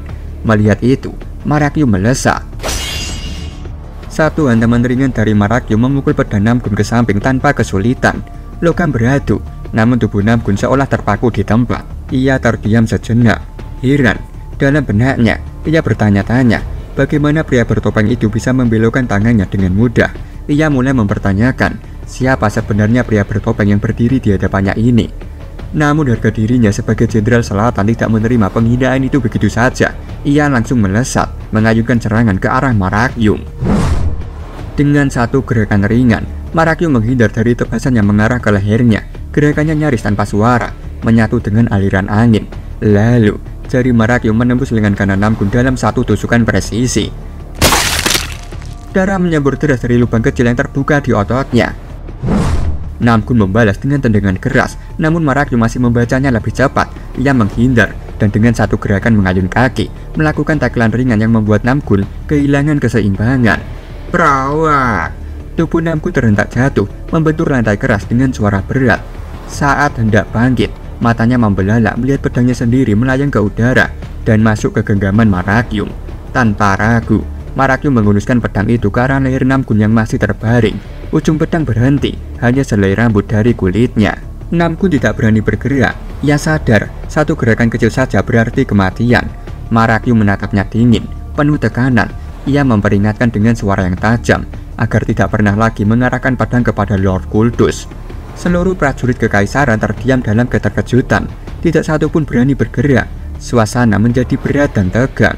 Zhu Taiqiu menyaksikan semuanya dengan sorot mata gelap. Ia tidak menyangka pria bertopeng di hadapannya bisa menjatuhkan Jenderal Selatan secepat dan semudah itu. Ia tahu, bila ini dibiarkan, situasi akan semakin berbahaya. Dalam hatinya, ia menyadari bahwa kekaisaran tidak mungkin menang dalam pertarungan bela diri. Namun kekaisaran juga tidak boleh tunduk atau kehilangan muka di hadapan mereka. Setelah menimbang semua kemungkinan, Zhu Taiqiu akhirnya berteriak lantang, menarik perhatian semua yang hadir. Ia menyatakan bahwa perbuatan Marakyum adalah tindakan yang sangat lancang, menghajar seorang jenderal pasukan elit kekaisaran, dan bahkan mengarahkan senjata kepada otoritas kekaisaran. Ia menggertak, menyebut bahwa jutaan pasukan kekaisaran Great Ming tidak akan tinggal diam melihat penghinaan ini. Mendengar pernyataan itu, Yewa tersenyum tipis. Ia menyampaikan bahwa pangeran kekaisaran yang satu ini cukup berani. Sementara itu, dalam benaknya, Zhu Taiqiu bergumam dengan penuh perhitungan. Menurutnya, bahkan orang sekuat apapun tidak akan sanggup menghadapi jutaan pasukan kekaisaran. Dalam situasi seperti ini, kekaisaran seharusnya bersikap lebih mendominasi agar tidak kehilangan kendali. Zhu Taiqiu menegaskan bahwa jika ada anggota kultus demonik yang berani menyakiti sang pangeran, maka kekaisaran tidak akan ragu untuk memusnahkan seluruh sekte itu hingga ke akar-akarnya. Pernyataan itu segera membangkitkan ketegangan. Para guardian menyipitkan mata, wajah mereka mengeras menahan amarah. Sorot mata tajam mereka menusuk ke arah Zhu Taiqiu, terutama Jian Yewon. Wajahnya tetap datar, dingin, tanpa ekspresi, tapi tekanan yang dipancarkannya begitu pekat, seolah hanya dibutuhkan satu kata tambahan, maka kepala sang pangeran akan diputus secepat kilat. Zhu Taiqiu tersentak, jantungnya berdegup tak menentu. Ia bertanya-tanya dalam hati, mengapa para anggota kultus terlihat sangat marah. Dengan tenang, Yewon menjelaskan bahwa keberanian seperti itu bisa saja berubah menjadi kecerobohan. Ia mengakui sempat merasa sedikit waspada karena ini pertama kalinya bertemu langsung dengan utusan kekaisaran. Namun sekarang, ia justru merasa kecewa. Zhu Taiqiu kembali terkejut. Ia tidak menyangka pemimpin sekte itu akan berbicara sekeras itu tanpa rasa takut. Yewon mengangkat tangannya perlahan. Puluhan pedang yang sebelumnya digenggam para prajurit kekaisaran mulai bergetar. Beberapa di antaranya terlepas dari genggaman, sementara prajurit yang lain mencoba mencengkram erat, namun sia-sia. Satu persatu, pedang-pedang itu terlepas dan melayang ke udara. Mereka melayang bebas seperti hidup, seolah memiliki kehendak sendiri. Lalu, semuanya berbalik arah, mengarah tepat ke barisan pasukan kekaisaran, siap meluncur kapan saja. Namgun membelalak, terperanjat. Ia mengenali teknik itu, Air Sword. Tapi yang membuatnya merinding adalah kenyataan bahwa Jian Yewon bisa mengangkat puluhan pedang seperti itu tanpa terlihat mengeluarkan tenaga sedikit pun. Dalam benaknya, ia bertanya, apakah pemuda itu masih bisa disebut manusia biasa? Marakyum melirik ke arah Yewon. Saat menyaksikan Yewon melompat begitu tinggi sebelumnya, ia sudah mulai curiga. Kini keraguannya menguat. Ia menduga Jian Yewon mungkin sudah melampaui tingkat akhir dari Enlightened Grandmaster. Tapi yang mengganggunya adalah bagaimana mungkin kekuatan seperti itu berkembang hanya dalam waktu 1 bulan. Dari barisan belakang, suara takjub mulai terdengar. Beberapa anggota kultus berseru penuh keyakinan bahwa Heavenly Demon benar-benar telah turun kembali ke dunia ini. Langkah Yewon maju perlahan menuju Zhu Taiqiu. Tubuh pangeran mulai berkeringat dingin, gemetar, nafasnya tercekat, lututnya tak sanggup menopang tubuhnya sendiri, membuatnya jatuh terduduk di hadapan Jian Yewon. Yewon mengangkat satu tangan, dilapisi oleh aura yang berputar pelan. Tiba-tiba, tubuh Su Taekyum terangkat melayang di udara tanpa bisa melakukan apapun. Semua orang terdiam. Yewon menatapnya dari bawah. Suaranya tenang namun tegas. Ia menjelaskan bahwa alasan sebenarnya dari terbentuknya perjanjian non-agresi bukan karena kultus demonik takut pada kekuatan pasukan kekaisaran, tapi karena ada hal yang lebih dalam dari sekedar kekuatan militer. Yewon menyatakan bahwa alasan perjanjian itu dibuat adalah karena kaisar sendiri takut pada mereka. Mendengar pernyataan itu, Su Taekyum berseru bahwa Jeon Yewon telah melampaui batas. Ia menganggap kata-kata Yewon hanyalah omong kosong belaka. Menurutnya, pendiri kekaisaran Great Ming tidak pernah takut kepada ahli bela diri, siapapun mereka. Namun sebelum suaranya sempat merambat lebih jauh, Yewon mengangkat satu jarinya. Dengan satu gerakan ringan, tubuh Su Taekyum kembali melayang, bahkan lebih tinggi ke langit. Yewon berbicara tenang, suaranya cukup untuk didengar semua orang yang menatap ke atas. Ia menyatakan bahwa pasukan kekaisaran memang bergerak karena perintah seorang kaisar. Tapi kemudian ia bertanya, apa yang akan terjadi jika kaisar tidak lagi ada? Su Taekyum membeku, kalimat itu menyusup masuk, pelan namun menohok. Dalam hatinya, ia bingung dengan maksud ucapan Yewon. Yewon tersenyum samar. Ia menjelaskan bahwa jika seorang ahli bela diri seperti dirinya menyelinap ke dalam istana saat malam hari, maka tidak ada satupun yang akan menyadarinya sampai semuanya terlambat. Su Taekyum mulai berkeringat dingin. Ucapan Yewon tidak terdengar seperti ancaman, tapi pernyataan fakta, sesuatu yang sudah diperhitungkan. Yewon menatap langit, lalu menyampaikan bahwa dunia tanpa kaisar, tanpa raja, tanpa keluarga kekaisaran akan menjadi dunia di mana jutaan pasukan kekaisaran Great Ming tidak memiliki siapapun untuk dilindungi, tidak ada tempat untuk mengadu, tidak ada perintah untuk dijalankan. Su Taekyum mulai menyadari Jeon Yewon tidak sedang bermain-main. Kalimat-kalimat itu diucapkan tanpa keraguan. Dengan penuh kesadaran, Yewon memperlihatkan bahwa ia mampu melakukan apapun yang ia inginkan. Kemudian, Yewon tersenyum manis ke arah pangeran dan bertanya, apakah Su Taekyum kini sudah mengerti kenapa perjanjian itu dibuat? Pangeran Su Taekyum akhirnya mengangguk. Wajahnya basah oleh keringat dingin, tubuhnya gemetar. Ia mengakui kebenaran pernyataan Yewon tanpa satu kata pun keluar dari mulutnya. Perlahan, Yewon menurunkan tubuh sang pangeran ke tanah. Kaki Su Taekyum mendarat dengan goyah, nafasnya tersengal, tubuhnya menggigil akibat tekanan yang luar biasa dari Jeon Yewon. Rasa takut masih menyelimuti setiap tarikan nafasnya. Yewon tersenyum, menatap pangeran yang kini berdiri lemah di hadapannya. Dalam benaknya, ia bergumam bahwa sebenarnya bukan hanya itu satu-satunya alasan kenapa perjanjian non-agresi masih berlaku. Telah lama beredar rumor bahwa ada kekuatan tersembunyi di dalam istana kekaisaran, sebuah kekuatan misterius yang dipercaya melindungi kaisar dari segala ancaman. Yewon menduga bahwa butuh orang dengan level kekuatan seperti dirinya untuk menembus lapisan pertahanan itu dan benar-benar membunuh kaisar. Jika tidak, hal itu mustahil dilakukan.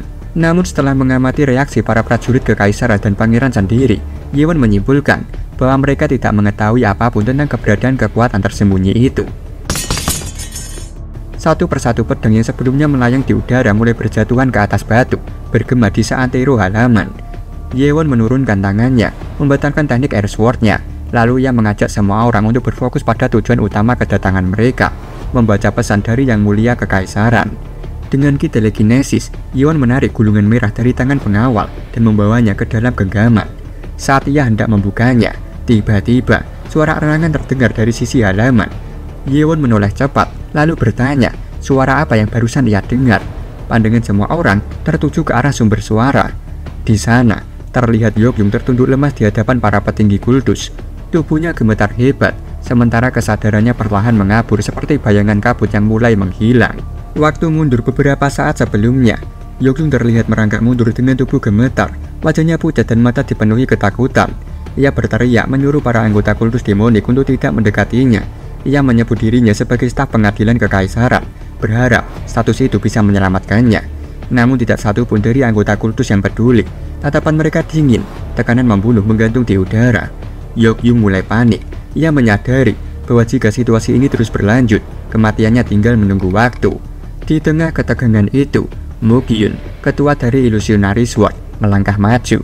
Ia mengangkat tangannya, meminta izin yang lain untuk menahan diri sejenak. Dengan ekspresi kesal, Mokyun menyobek lengan bajunya dan mengikatnya ke tubuh Yeogyung untuk menahan pendarahan.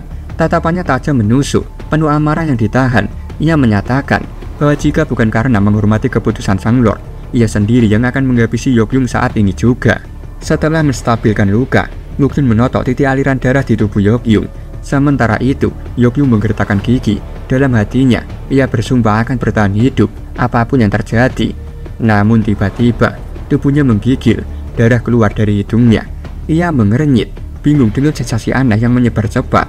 Tubuhnya mendadak terasa dingin. Ia tertunduk, membatu, matanya melebar panik. Ia merasa seolah seluruh organ dalamnya dicincang halus oleh pisau tak kasat mata. Yokyung memuntahkan darah kental yang disertai asap ungu beracun yang mengepul dari mulutnya. Suara gas mendesis dari dalam tubuhnya menyebar cepat ke udara. Para anggota kultus langsung bereaksi. Mereka bertanya-tanya, asap apa yang keluar dari tubuh pria itu. Mokyung berseru cepat, menyuruh semua orang menjauh. Yokyung sendiri kebingungan. Ia tidak tahu dari mana racun itu berasal. Dalam pikirannya, hanya satu kemungkinan yang muncul, bahwa orang itu telah menyusupkan racun ke dalam tubuhnya sejak awal. Yokyung menjerit histeris, asap ungu semakin banyak keluar dari pori-porinya. Mokyun menyadari bahwa jika racun itu tidak segera dikendalikan, seluruh area bisa terkontaminasi. Tiba-tiba, Yewon melompat turun dari posisinya. Ia bergerak cepat, menghampiri tubuh Yokyung yang mulai kejang-kejang. Mokyun panik melihat hal itu. Ia memperingatkan bahwa tindakan itu sangat berbahaya. Yokyung sedang melepaskan racun dari tubuhnya. Tapi Jeon Yewon tak menghiraukan peringatan itu. Yewon tetap mendekat, lalu berlutut dan memeriksa denyut nadi pria itu. Dalam gumamnya, Yewon menyampaikan bahwa jantung Yokyung masih berdetak, namun perlahan. Ia menyimpulkan bahwa Yokyung berada di ambang kematian. Yewon mendesakkan lidah. Ia tahu ia tak punya pilihan lain. Tanpa membuang waktu, ia menyalurkan kinya ke dalam tubuh Yokyung. Aura tenang namun padat mengalir dari telapak tangannya, menyusuri meridian tubuh si pria gendut yang tengah sekarat. Racun yang tersebar mulai bereaksi. Asap ungu keluar lebih banyak dari pori-porinya. Para anggota kultus memperhatikan dengan tatapan takjub. Beberapa dari mereka bergumam kagum, mengatakan bahwa sang lord telah mencapai puncak dalam seni bela diri. Yewon tetap fokus, wajahnya tak menunjukkan ekspresi. Tapi di dalam pikirannya, ia mulai menyadari sesuatu yang mengkhawatirkan. Racun di dalam tubuh Yokyung sudah menyebar terlalu luas. Setiap upaya netralisasi hanya seperti menuangkan air ke dalam gelas yang bocor. Tidak ada hasil, racunnya terus menyebar. Yewon akhirnya bertanya pada Mokyun, apa yang sebenarnya terjadi hingga tubuh Yokyung mendadak seperti ini. Mokyun menjelaskan bahwa ia sebelumnya telah menyegel titik ki Yokyung agar pria itu tak bisa menggunakan energi dalamnya. Yewon sontak tersentak. Potongan-potongan fakta itu menyatu dalam pikirannya. Ia menyadari bahwa saat aliran ki Yokyung dihentikan, racun yang tertahan di dalam tubuh justru menyebar bebas. Kesimpulannya jelas, seseorang tidak ingin pria itu, si babi bangsat itu, menyebarkan informasi apapun. Dan racun itu bukan sebuah kebetulan. Yewon mulai bertanya-tanya dalam diam, siapa dalang yang menyusupkan racun itu ke dalam tubuh Yokyung. Ia sadar bahwa kesempatan untuk menyelamatkan Yokyung kini hampir mustahil, namun masih ada satu hal yang bisa ia lakukan. Yewon memusatkan kinya ke ujung jarinya, lalu menekan beberapa titik akupuntur penting pada tubuh Yokyung. Ia ingin memeriksa pola sirkulasi energi dalam tubuh pria itu. Sesaat kemudian, matanya membelalak tajam.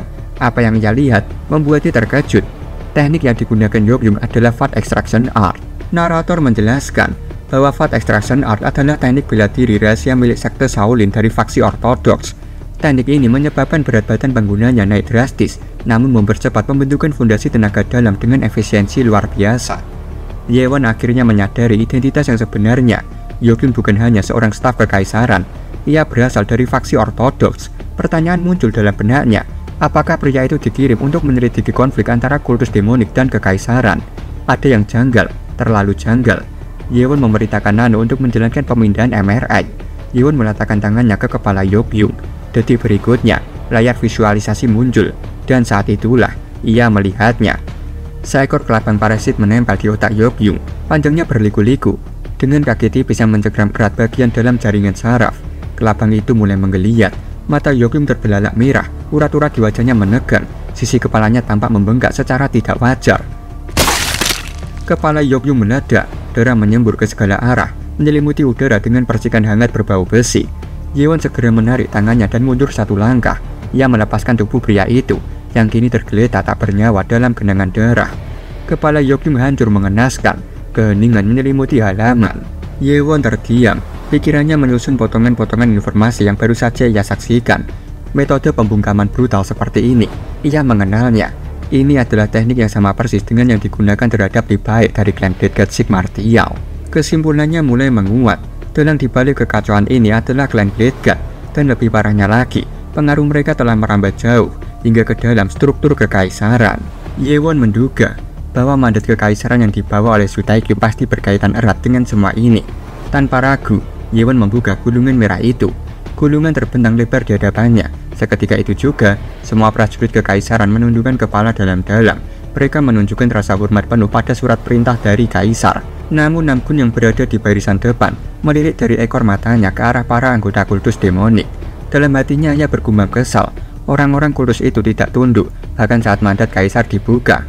Sebuah penghinaan, setidaknya menurut sudut pandang kekaisaran. Yewon membaca isi mandat itu dalam diam. Aku ingin mengundang beberapa tamu terhormat dan juga kalian, para pahlawan yang mulia, ke tempat di mana perjanjian non-agresi dengan putra mahkota akan ditandatangani. Nada dalam tulisan itu terdengar terlalu sopan, bahkan tidak mencerminkan gaya otoriter yang biasa diasosiasikan dengan Kaisar Great Ming. Tapi ada satu hal yang membuat Yewon benar-benar terkejut. Waktu dan tempat pertemuan itu ditentukan bertepatan dengan festival Dragon Boat. Tanpa peringatan, tubuh Yewon lenyap dari tempatnya. Sekejap kemudian, ia sudah berdiri tepat di hadapan Su Taikyu. Pangeran kekaisaran itu tertegun, nafasnya tertahan oleh kemunculan mendadak Yewon. Dengan menunjukkan gulungan itu, Yewon bertanya secara langsung mengenai maksud undangan dari sang kaisar. Su Taikyu menjawab bahwa ia tidak memahami isi penuh dari gulungan tersebut. Ia hanya mengetahui maksud umumnya, perihal pertemuan dan penandatanganan perjanjian. Yewon melanjutkan pertanyaannya, menuntut kepastian. Ia ingin tahu siapa saja yang menerima undangan dari kaisar. Su Taikyu menjawab bahwa undangan itu dikirim kepada para pemimpin dari 3 kekuatan terbesar di Jianghu. Yewon terdiam sejenak. Dalam pikirannya, ia menyusun ulang sejarah yang selama ini ia ketahui. 3 kekuatan terbesar di Jianghu sangat jarang melakukan pertemuan. Sepanjang sejarah, hanya 5 kali pertemuan semacam itu pernah tercatat. Dan dari kelima itu, 3 diantaranya berakhir dengan peperangan besar. Skenario yang kini ia hadapi sangat mengkhawatirkan. Yewon mencurigai bahwa klan Bladeguard tengah merancang sesuatu yang lebih besar, perang besar antara 3 faksi utama di Jianghu. Su Taikyu kemudian menambahkan bahwa selain 3 kekuatan utama, yaitu faksi ortodoks, unortodoks, dan kultus demonik, ada satu kekuatan lain yang turut diundang. Kekuatan itu adalah klan Bladeguard Six Martial, faksi baru yang sedang naik daun, dan kini diberi tempat di tengah panggung utama Jianghu. Kini kita beralih ke sebuah tempat tersembunyi, jauh di dalam gua batu di Gunung Huang, Provinsi Zhejiang. Di dalam ruang yang remang, hanya diterangi cahaya api dari obor yang berkedip di dinding. Terlihat sosok siluet seorang wanita berdiri tegak di tengah ruangan. Suara tajam serangga terdengar menjerit, memecah keheningan dengan nada menyiksa. Sumber suara itu berasal dari sebuah kotak kayu hitam yang berada di hadapannya. Di permukaannya terukir tulisan samar, rencana besar ketiga untuk kultus demoni. Wanita itu meraihnya dengan pelan, jemarinya menyentuh kotak itu seolah sedang mengelus simbol kematian. Ia bergumam pelan, suaranya terdengar kesal dan tajam. Lagi-lagi, kultus demonik membuat segalanya jadi lebih rumit. Ia menyayangkan bahwa mereka harus kehilangan mata-mata yang telah disisipkan dengan penuh perhitungan dan kesabaran selama bertahun-tahun. Namun kali ini, tekadnya bulat. Sekte mereka harus bergerak lebih hati-hati. Di balik suaranya yang dingin, ia tetap memberikan sedikit pujian. Yokyung telah melaksanakan tugasnya dengan cukup baik. Meskipun hasil akhirnya tidak sesuai harapan, prosesnya tetap menunjukkan nilai guna. Ia tidak menyangka rencana kedua bisa gagal secepat dan semudah itu. Padahal jika skenario berjalan sesuai rencana, kultus demonik pasti sudah jatuh dalam perangkap yang tak bisa mereka hindari. Namun kali ini, tidak akan ada kelengahan. Dengan tatapan tajam, wanita itu bersumpah dalam hati, ia akan memastikan tak ada jejak yang tersisa. Apapun yang dilakukan kultus demonik, mereka tak akan tahu siapa yang sedang memburu mereka di balik bayangan. Kini kita beralih ke markas besar aliansi Murim yang terletak di jantung kota Luoyang, Provinsi Hunan. Di dalam aula utama, pesta besar sedang berlangsung. Meja-meja dipenuhi makanan, lantai bergema oleh tawa para tetua, dan musik lembut mengalun menambah kehangatan suasana. Limo, ketua aliansi Murim, mengangkat cawannya dan menawarkan kepada tamu kehormatan mereka untuk menambah minuman. Sang tamu, yang lain tak lain adalah Su Taeyeon, pangeran pertama kekaisaran Great Ming. Tampak senang dengan penyambutan yang diberikan. Ia mengangguk sopan dan menyampaikan rasa terima kasihnya pada Limo, merasa puas atas sambutan yang meriah ini. Namun di luar aula, suasana berbeda. Di bawah teduhnya langit malam dan suara musik dari kejauhan, Jegal Soe dan Pong Chungbun berdiri berdua, berbincang dengan nada serius. Chungbun menyampaikan keresahannya Ia merasa heran karena aliansi murim belum juga menyelesaikan masalah infiltrasi mata-mata, namun justru sibuk berpesta selama 4 hari penuh. Zoe tak menampik pernyataan itu.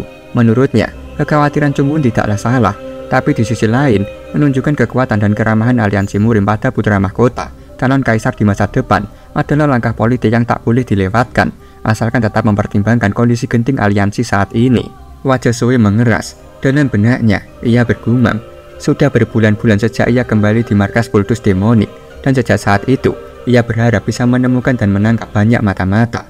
Tapi nyatanya, hingga kini, aliansi bahkan belum bisa memastikan berapa banyak infiltrasi yang telah terjadi di dalam 9 klan utama.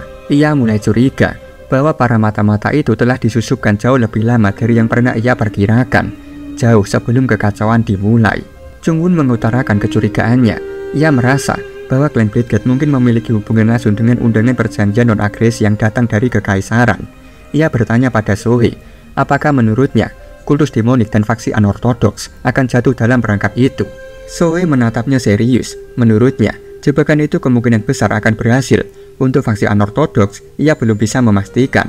Namun jika menilai situasi saat ini, kultus demonik hampir pasti akan terseret ke dalam permainan klan Blackguard. Chung-won tampak tidak sepenuhnya memahami arah pemikiran itu. Zoe kemudian menanyakan, apakah Chung-won masih mengingat siapa yang kini memimpin kultus demonik. Chung-won langsung mengangguk.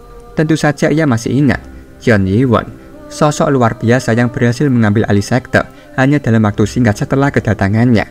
Ia masih merasa kagum dan sedikit gentar saat mengingatnya.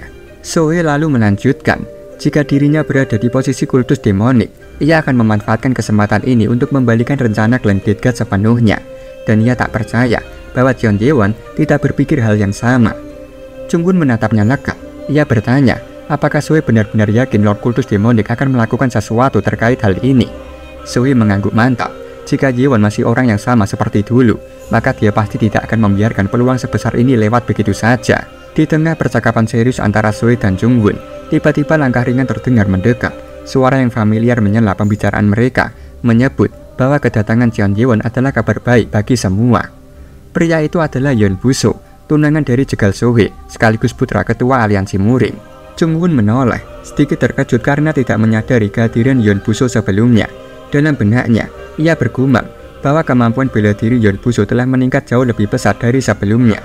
Yeon Buso adalah harapan masa depan faksi ortodoks. Sejak muda, ia dilatih langsung oleh 7 master bela diri tertinggi aliansi murim, dan reputasinya melesat seiring kekuatan yang terus berkembang. Chung-won bertanya-tanya, jika Yeon Buso terus tumbuh seperti ini, mungkinkah di masa depan ada seseorang yang mampu menandingi kekuatannya? Tapi dalam hati, ia merasa langit tetap adil, karena seseorang sudah dikirimkan untuk menjadi saingan sepadan bagi Yeon Buso, yaitu Jeon Ye-won, Lord Kultus Demonik yang sekarang. Zoe menoleh dan bertanya dengan tenang, apa maksud Buso menyebut kedatangan Jeon Ye-won sebagai kabar baik? Buso menjawab tanpa ragu. Sejak Zoe kembali dari tempat mereka, ia sering mendengar betapa tinggi pujian Zoe terhadap sosok Jeon Ye-won. Mendengar itu, Zoe terdiam sejenak. Dalam hatinya, ia bertanya-tanya. Saat pertama kali ia menceritakan tentang Jeon Ye-won, Yeon Buso sama sekali tidak menunjukkan minat. Akhirnya Zoe bertanya langsung, apakah Buso ingin bertemu dengan Jeon Ye-won? Yeon Buso tersenyum tenang. Sebagai seseorang yang akan menapaki jalan yang sama di generasi berikutnya, tentu saja ia ingin bertemu dengannya. Narator berkata, 3 minggu telah berlalu sejak kedatangan rombongan kekaisaran ke markas kultus demonik. Putra Kaisar Su Tae-kyum yang sebelumnya diliputi ketakutan terhadap sekte tersebut, awalnya berniat untuk segera pergi setelah urusannya selesai. Namun ia tidak memiliki pilihan selain memasuki markas kultus demonik secara langsung atas undangan pribadi dari Jeon Ye-won. Berbanding terbalik dengan kecemasannya, kultus demonik justru memperlakukannya dengan penuh kehormatan. Awalnya, perubahan sikap itu membuatnya tidak nyaman. Ia terus berjaga-jaga, tapi seiring waktu berlalu, keramaan tulus dari orang-orang kultus mulai meluruhkan tembok ketakutannya. Su Tae-kyum pun perlahan mulai rileks. Untuk pertama kalinya, ia mulai melihat kultus demonik bukan sekedar faksi mengerikan, tapi sebagai kekuatan besar yang tidak hanya menyimpan kekuatan, tapi juga kehormatan. Kini kita beralih ke ruang tamu pribadi Su Tae-kyum. Ia berdiri tenang sambil memegang dagunya. Dalam benaknya, ia mulai menyadari bahwa atmosfer di dalam kultus demonik tidak seburuk yang dibayangkannya selama ini. Faksi anortodoks dan kultus demonik pun secara rutin mengirimkan utusan ke berbagai acara resmi kekaisaran. Su Tae-kyum merenung, jika Lord Kultus benar-benar menghadiri upacara kali ini, maka kehadirannya bisa menjadi dorongan besar bagi otoritasnya. Sebuah dukungan tidak langsung dari kekuatan besar yang selama ini berdiri di luar jalur kekaisaran. Kaisar pernah berpesan bahwa diplomasi adalah bagian penting dari kemampuan seorang pemimpin. Jika ia mampu menjalin hubungan baik dengan kultus demonik, maka jarak kekuasaan antara dirinya dan sang kakak Zhu Taiyon mungkin perlahan bisa dipersempit. Tiba-tiba terdengar ketukan pelan di pintu. Zhu Taiyu menoleh. Suara itu datang dari Namgun yang meminta izin masuk. Ia pun mempersilahkannya. Namgun melangkah masuk, memberi hormat dengan penuh sopan, lalu menyampaikan permohonan maaf karena datang pada malam hari. Zhu Taiyu mengangguk ringan dan menyuruhnya duduk. Dengan nada cukup puas, Zhu Taiyu mengutarakan pikirannya. Ia bertanya, menurut Namgun, apakah Lord dari kultus demonik akan menghadiri upacara pelantikan dan penandatanganan perjanjian? Namgun tidak langsung menjawab. Ia terdiam sesaat. Lalu Ki mengalir di sekeliling ruangan, menciptakan penghalang tak kasat mata yang menyegel tempat itu dari segala pengintaian. Setelah memastikan semuanya terkendali, Namgun menatap Zhu Taiyu dan mempersilahkannya bicara secara terbuka. Zhu Taiyu kembali menimbang, jika kultus demonik memperlakukannya dengan ramah dan penuh penghormatan, apakah itu pertanda bahwa mereka memiliki niat baik? Namgun menjawab jujur. Ia mengakui bahwa ia masih belum bisa memastikan niat sebenarnya dari Jian Yewon. Zhu Taiyu mengangguk pelan. Ia membenarkan.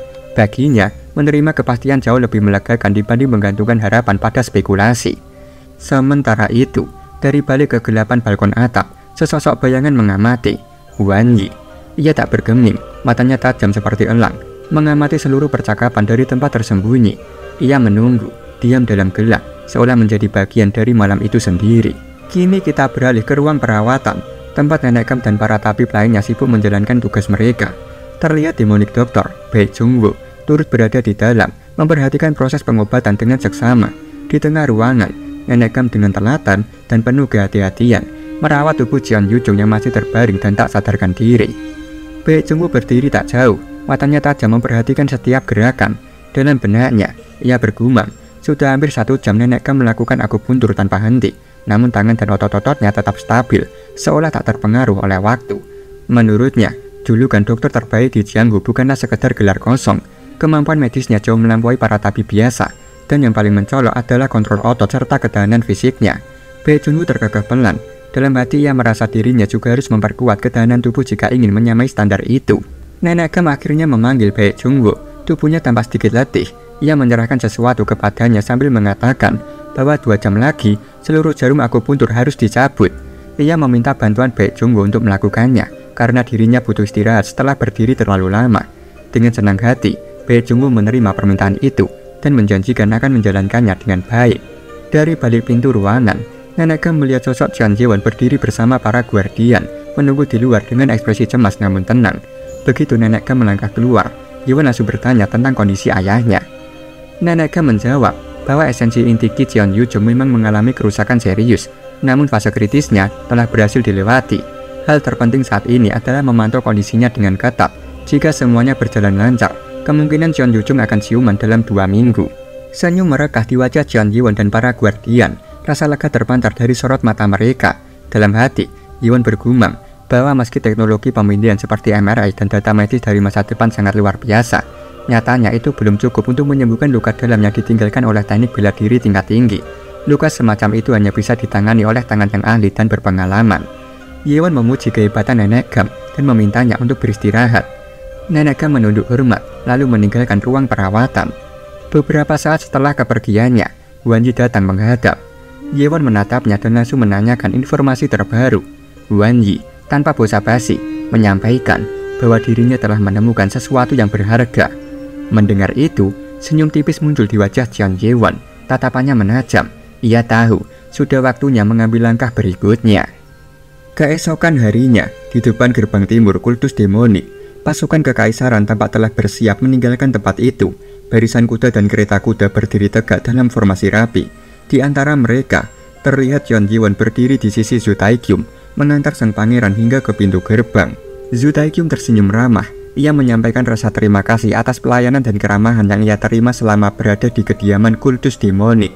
Ia juga berjanji akan melaporkan langsung pada sang kaisar bahwa kunjungan ini disambut dengan sangat baik. Yewon membalas dengan anggukan dan senyum tipis. Nada tenangnya menyiratkan ketulusan, tapi tetap menjaga jarak seperti biasa. Zhu Taiyu kemudian melirik ke arah belakang, Matanya tertuju pada seorang pelayan yang membawa gulungan bersampul rapi, dibubuhi cap resmi dari sang lord sendiri.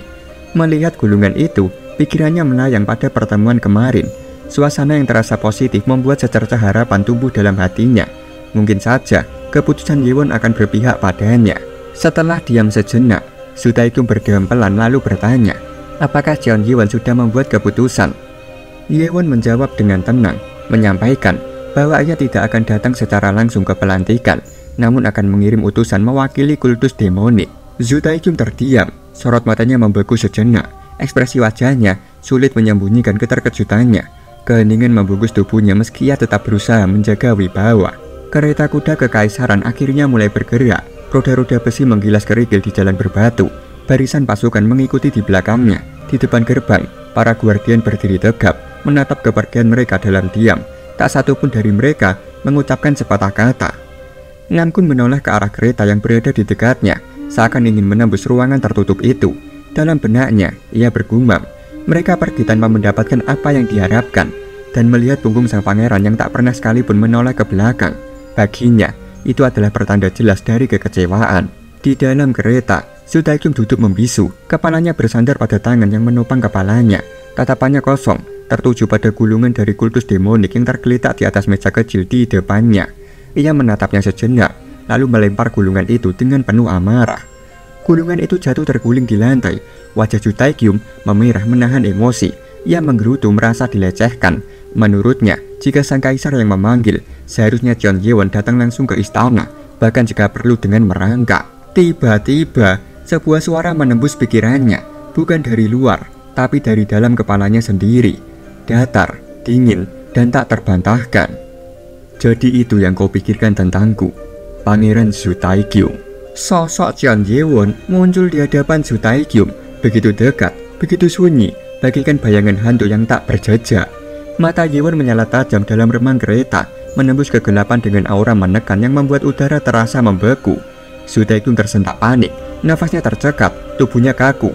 Dengan suara terbata, ia berusaha bertanya bagaimana mungkin sang lord bisa berada di dalam kereta. Padahal tadi, ia berdiri di depan gerbang benteng dan tidak bergerak sedikit pun. Namun sebelum satu kata pun lolos dari mulutnya, sebuah kekuatan tak kasat mata membungkamnya. Mulut Su Taekyum tertutup rapat, ditekan oleh ki telekinesis yang mengunci lidah dan rahangnya tanpa menyakitinya. Ia hanya bisa memandang lebar, tubuh gemetar.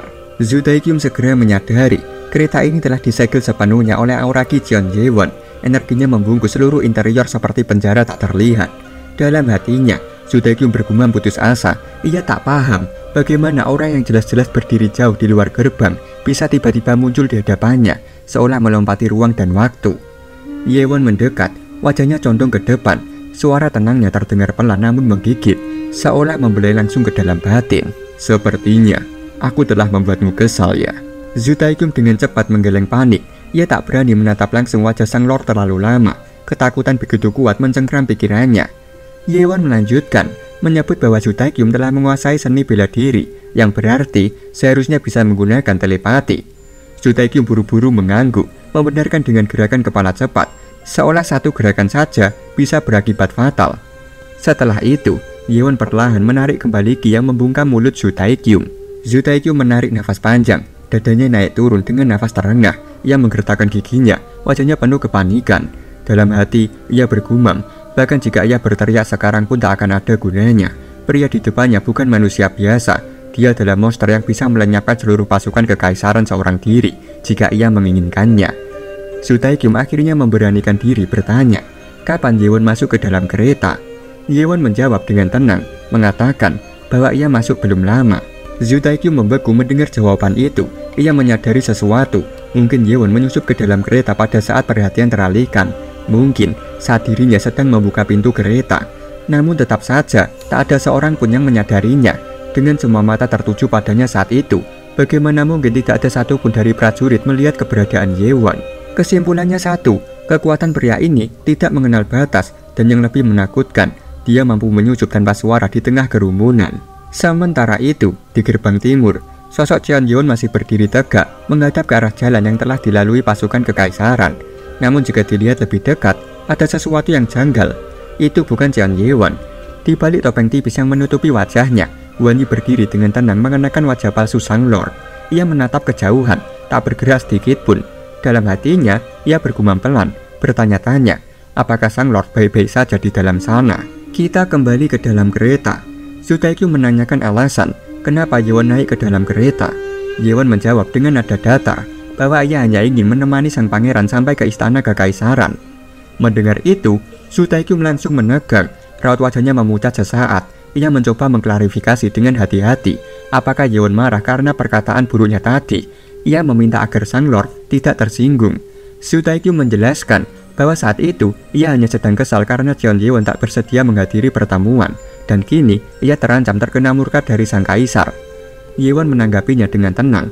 Ia mengatakan bahwa dirinya sempat mengira kalau Zhu Taikyu memang membenci kultus demonik sejak lahir. Zhu Taikyu tersentak. Rasa cemas yang tadi perlahan mereda kini kembali menghantam. Wajahnya kaku, matanya melotot gelisah ke arah Ye-Wan. Namun Ye-Wan kemudian meminta maaf. Ia menyadari tindakannya yang masuk ke dalam kereta tanpa izin jelas mengejutkan sang pangeran. Dengan nada datar, ia berkata bahwa kehadirannya ini merupakan bentuk kompensasi atas tindakan sebelumnya. Zhu Taikyu mengangguk perlahan, tak sanggup menjawab. Di kepalanya, pikirannya berpacu liar. Ye-Wan langsung melanjutkan. Ia mulai menjelaskan maksud kedatangannya. Kali ini, ia menyampaikan sebuah permintaan. Ia ingin Zhu Taikyu membantunya. Zhu Taikyu membeku. Dalam pikirannya, ia merasa situasi ini sungguh gila. Meskipun Ye-Wan tidak membawa pedang, namun tekanan aura dan dominasi pria itu seakan mampu menembus jantungnya. Ia merasa benar-benar terintimidasi. Tapi sebagai pangeran kekaisaran, ia tak bisa sembarangan mengubah janji. Setelah diam sejenak, Zhu Taikyu akhirnya bertanya, pertolongan seperti apa yang harus ia lakukan? Ye-Wan memperhatikan responnya dengan seksama. Ia menyadari bahwa tekad Zhu Taikyu ternyata lebih kuat dari dugaannya. Meskipun ketakutan, sang pangeran masih memiliki kebanggaan sebagai bagian dari keluarga kekaisaran. Karena itulah, Ye-Wan memutuskan untuk mendekatinya dengan cara yang lebih halus. Ye-Wan berkata bahwa ia akan menjelaskan secara perlahan. Ia menyebutkan kembali apa yang dikatakan Zhu Taikyu sebelumnya, bahwa klan Blade God akan menghadiri pertemuan. Dari sana, Ye-Wan mulai membuka topik inti.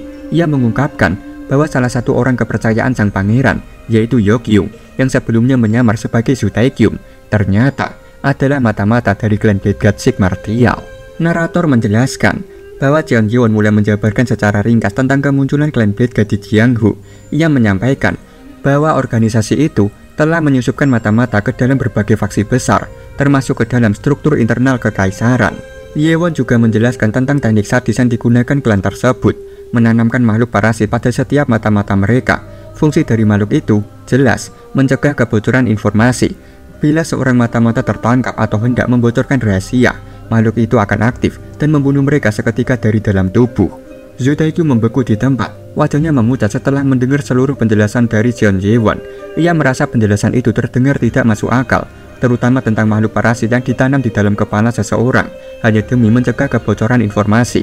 Tapi dari cara Ye-Wan menjelaskan, tak ada satupun keraguan, dan itu yang paling membuatnya merinding. Ye-Wan melanjutkan, menyampaikan bahwa Yokyung bukan satu-satunya. Masih ada beberapa mata-mata lain yang ikut dalam iring-iringan kereta mereka saat ini. Zhu Taikyu menatapnya dengan kaget. Jika itu benar, ia bertanya, bukankah seharusnya para mata-mata itu segera ditangkap? Ye-Wan menggeleng pelan. Ia menjelaskan bahwa akan lebih baik jika mereka dibiarkan untuk sekarang. Karena jika mereka sudah menyusup sejauh ini, maka kemungkinan besar mereka juga telah menanamkan mata-mata di dalam lingkungan istana kekaisaran sendiri. Zhu Taikyu kini mulai memahami maksud dari semua tindakan Ye-Wan. Pria itu tidak sekedar menyerang atau bertahan.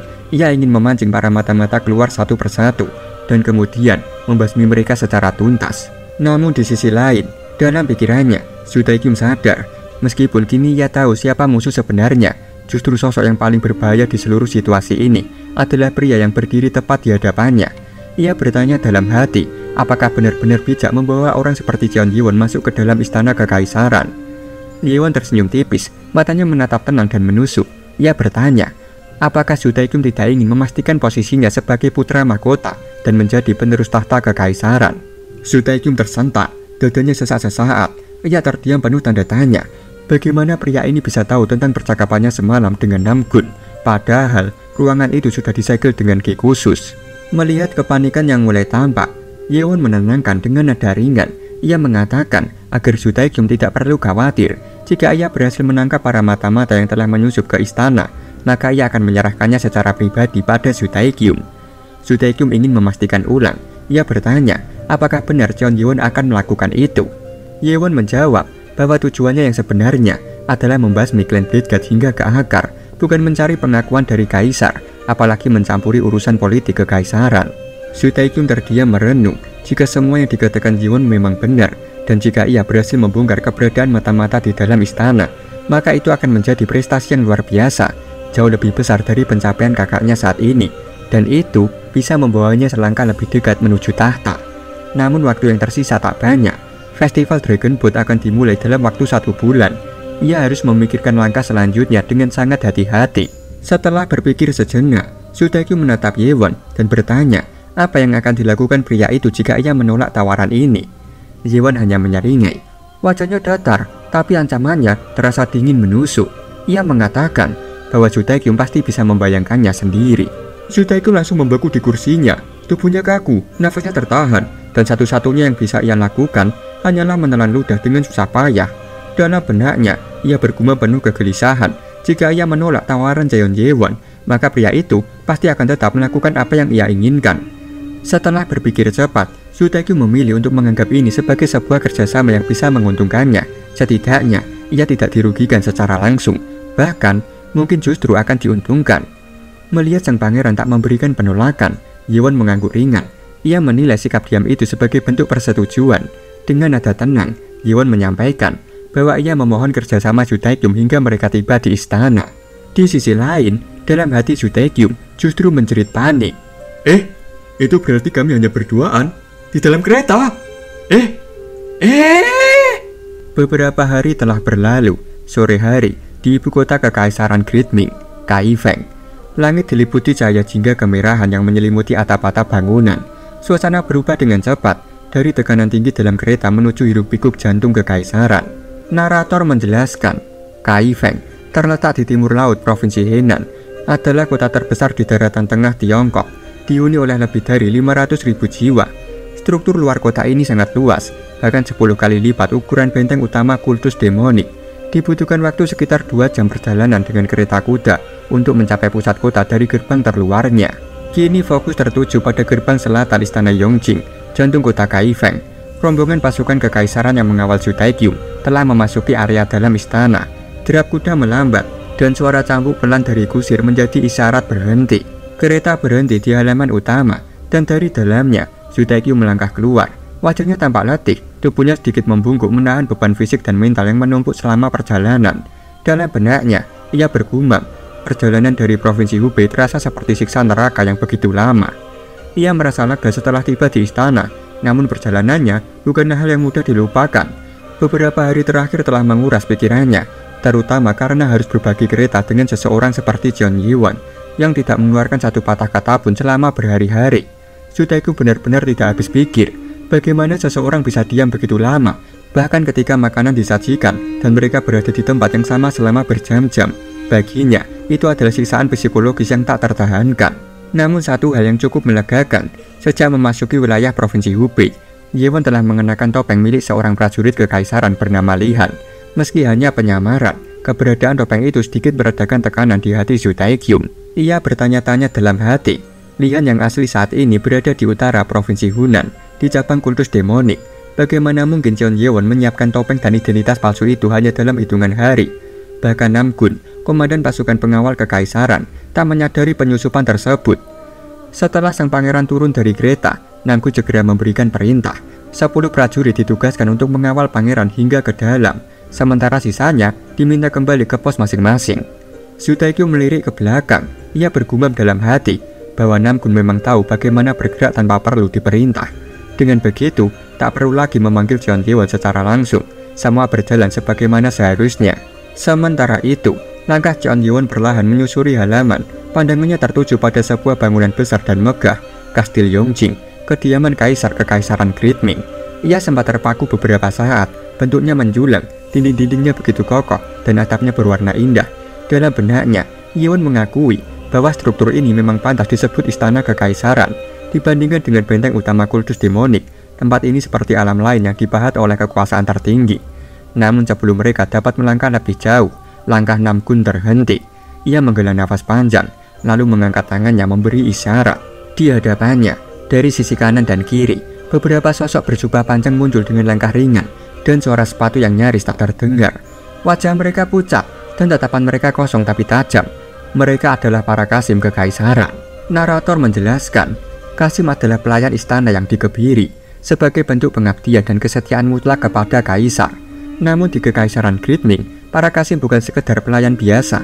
Mereka adalah individu terlatih dalam seni bela diri tingkat tinggi. Melihat bentukan dan pakaian para Qasim, jadi mengingatkan Jian Yewon dengan tetua Huan Yi. Yewon menyipitkan mata. Aura yang mereka pancarkan bukanlah aura biasa. Ia merasakan pola panas yang teratur, tekanan ki yang ditekan dalam-dalam, dan tubuh yang siap bertarung kapanpun dibutuhkan. Dari sekian banyak yang muncul, satu sosok mencolok berdiri paling depan. Jubahnya lebih tebal, sulaman emas membentuk lambang Phoenix di dadanya. Yewon memejamkan pandangan. Sosok itu jelas bukan Qasim biasa. Ia adalah pemimpin mereka, ketua para Qasim. Dan di balik parasnya trik yang ia tunjukkan, Yewon tahu kekuatannya jauh di atas rekan-rekannya. Narator berkata, di dalam Kekaisaran Great Ming, terdapat 4 organisasi yang menguasai ilmu bela diri dalam struktur kekuasaan istana. Mereka adalah Lembaga Rahasia Timur, Lembaga Rahasia Barat, Lembaga Kemakmuran Agung, serta satu pasukan khusus pengamanan kaisar yang dikenal sebagai penjaga seragam bersulam. Lembaga Rahasia Timur, Barat, dan Kemakmuran Agung bukanlah lembaga biasa. Mereka bergerak dalam bayang-bayang, menjalankan perintah langsung dari kaisar. Dengan kata lain, mereka adalah alat pengawasan negara, tangan tak terlihat yang mampu mencengkram siapapun tanpa ampun. Wewenang mereka nyaris mutlak. Mereka dapat menangkap siapapun, tak peduli pangkat atau asal-usul, bahkan memiliki hak untuk menahan atau mengeksekusi seseorang di tempat tanpa perlu melalui proses hukum formal. Seiring waktu, struktur internal lembaga-lembaga ini membengkak. Dengan alasan beban kerja yang semakin berat, mereka menyerap pasukan independen penjaga seragam bersulam ke dalam sistem mereka. Sebuah langkah yang menghapus garis pemisah antara militer terbuka dan operasi rahasia. Namun penyatuan itu memicu konflik. Ketegangan pun muncul antara komandan penjaga seragam bersulam dan laksamana dari Lembaga Rahasia Timur. Benturan kepentingan, perebutan wewenang, serta perbedaan prinsip menanamkan benih kebencian yang terus tumbuh di antara dua pihak. Di hadapan istana, Yewon mengamati langsung atmosfer di antara kedua kelompok itu. Tak satu pun dari mereka berusaha menyembunyikan permusuhan. Sorot mata tajam, bahu yang menegang, hingga tatapan menghina menyiratkan bahwa ketegangan itu sewaktu-waktu bisa meledak. Seseorang maju dari barisan Qasim. Sosoknya trik mengenakan jubah sutra panjang. Perkenalkan, dia adalah Oh Taisung, asisten laksamana dari Lembaga Rahasia Timur yang berada di peringkat 3. Dengan langkah ringan tapi tegas, ia memberi hormat, lalu menyapa Pangeran Zhu Taikyum dengan nada lembut. Zhu Taikyum menghela nafas panjang, lalu membalas singkat dan dingin. Tak ada senyum, tak ada keramahan. Yewon memperhatikan interaksi itu sekilas. Dalam benaknya, ia menyimpulkan bahwa sang pangeran sendiri tak begitu menyukai Oh Taisung, atau mungkin tak menyukai para Qasim secara keseluruhan. Namun ada hal lain yang mencuri perhatian Yewon. Ia bisa merasakan aura aneh dari para Qasim yang berdiri di hadapannya, sebuah tekanan ki yang tertahan. Tapi setelah diamati lebih diam, Yewon memastikan bahwa aura itu bukan berasal dari teknik khas klan Great God. Sebelumnya, Yewon mengira hanya prajurit bersulam yang menguasai bela diri di dalam istana. Tapi sekarang, kenyataan berkata lain. Istana dipenuhi pendekar. Setidaknya ada ratusan individu di sekitar istana yang menguasai bela diri tingkat tinggi, dan semuanya tersebar menyatu dalam sistem istana yang kompleks. Yewon menghela nafas perlahan. Dengan situasi seperti ini, pencariannya tak akan mudah. Taisung melangkah ringan sambil membuka percakapan. Ia memuji Zhu Taikyum karena telah menempuh perjalanan berat menuju 10,000 Mountain. Zhu Taikyum menjawab singkat, menyatakan bahwa menyampaikan pesan dari kaisar adalah tanggung jawabnya sebagai pangeran. Namun Taisung terkekeh pelan, lalu berkata dengan nada sinis bahwa ia tidak menyangka Zhu Taikyum bisa menghadapi orang-orang demonik barbar rendahan itu dan kembali dengan selamat. Mendengar ucapan itu, tubuh Zhu Taikyum seketika menegang. Dengan cepat, ia menengok ke belakang. Tatapan Cheon Yewon telah berubah dingin. Tak sepatah kata pun keluar dari mulutnya. Namun jelas, terlihat ekspresi ketidaksenangan yang pekat menghiasi wajahnya. Aura di sekelilingnya seperti menurun beberapa derajat. Namgun melangkah maju. Suaranya tegas saat menyatakan bahwa pasukan seragam bersulam akan tetap mengawal Zhu Taikyum hingga ke dalam istana. Namun dengan wajah datar tanpa sedikit pun rasa hormat, Taisung menanggapi bahwa para penjaga kekaisaran yang berada di bawah struktur peringkat 4 dalam hierarki istana, tidak memiliki hak untuk memasuki istana Yongjing tanpa izin langsung dari kaisar. Ia menegaskan, jika mereka tetap memaksa, maka tak ada seorang pun yang boleh ikut masuk, kecuali Jenderal Selatan itu sendiri. Nada perintahnya jelas dan sombong. Namkun mengepalkan tangan, dalam hatinya ia memaki, mandul sialan. Kasim itu benar-benar menyebalkan. Taesung seharusnya tahu dengan jelas bahwa penjaga seragam bersulam adalah tangan kanan Pangeran Ju Taekyum, tapi tetap saja menyombongkan otoritasnya. Menahan emosi, Namkun akhirnya memerintahkan pasukannya untuk bubar dan kembali ke pos masing-masing. Namun saat hendak melangkah pergi, Taesung kembali melontarkan kata-kata pedasnya. Ia menyarankan agar Jenderal Selatan pun ikut kembali. Langkah Namkun berhenti seketika, baunya menegang, ia berbalik perlahan, tatapannya menyala dengan kemarahan yang nyaris tak tertahankan. Namun sebelum konflik meledak, Ju Taekyum segera angkat suara. Dengan nada tajam, ia mengecam pernyataan Taesung sebagai bentuk arogansi. Ia menegaskan bahwa kaisar sendiri yang memerintahkan Jenderal Selatan dan pasukannya untuk menjadi pengawalnya selama perjalanan ini. Taesung terdiam sejenak, lalu tersenyum tipis. Ia membungkuk ringan dan meminta maaf, menyatakan bahwa ia tidak mengetahui perintah langsung dari kaisar. Ju Taekyum tak menanggapi, namun dalam hatinya ia menggertakkan gigi. Para Kasim bajingan itu, sejak posisi kakaknya Ju Taeyeon semakin solid sebagai calon pewaris tahta, mereka pun ikut menjadi besar kepala. Menurutnya, memberikan kekuasaan sebesar itu pada para Kasim hanya akan membawa kehancuran bagi keluarga kekaisaran. Sementara itu, para prajurit bersulam telah mundur, membubarkan formasi mereka. Ju Taekyum menoleh sedikit dan mengirimkan telepati diam-diam ke arah Yewon, memanggilnya. Yewon yang tetap berdiri diam seperti bayangan gelap di balik kerumunan, menanggapi dengan tenang. Ia mengatakan bahwa sang pangeran tak perlu khawatir, dirinya akan menemui Ju Taekyum lagi nanti saat senja di dalam istana. Mendengar pernyataan itu, Ju Taekyum menghela nafas pelan. Ia tahu benar, makhluk seperti Jeon Yewon tak membutuhkan penunjuk arah.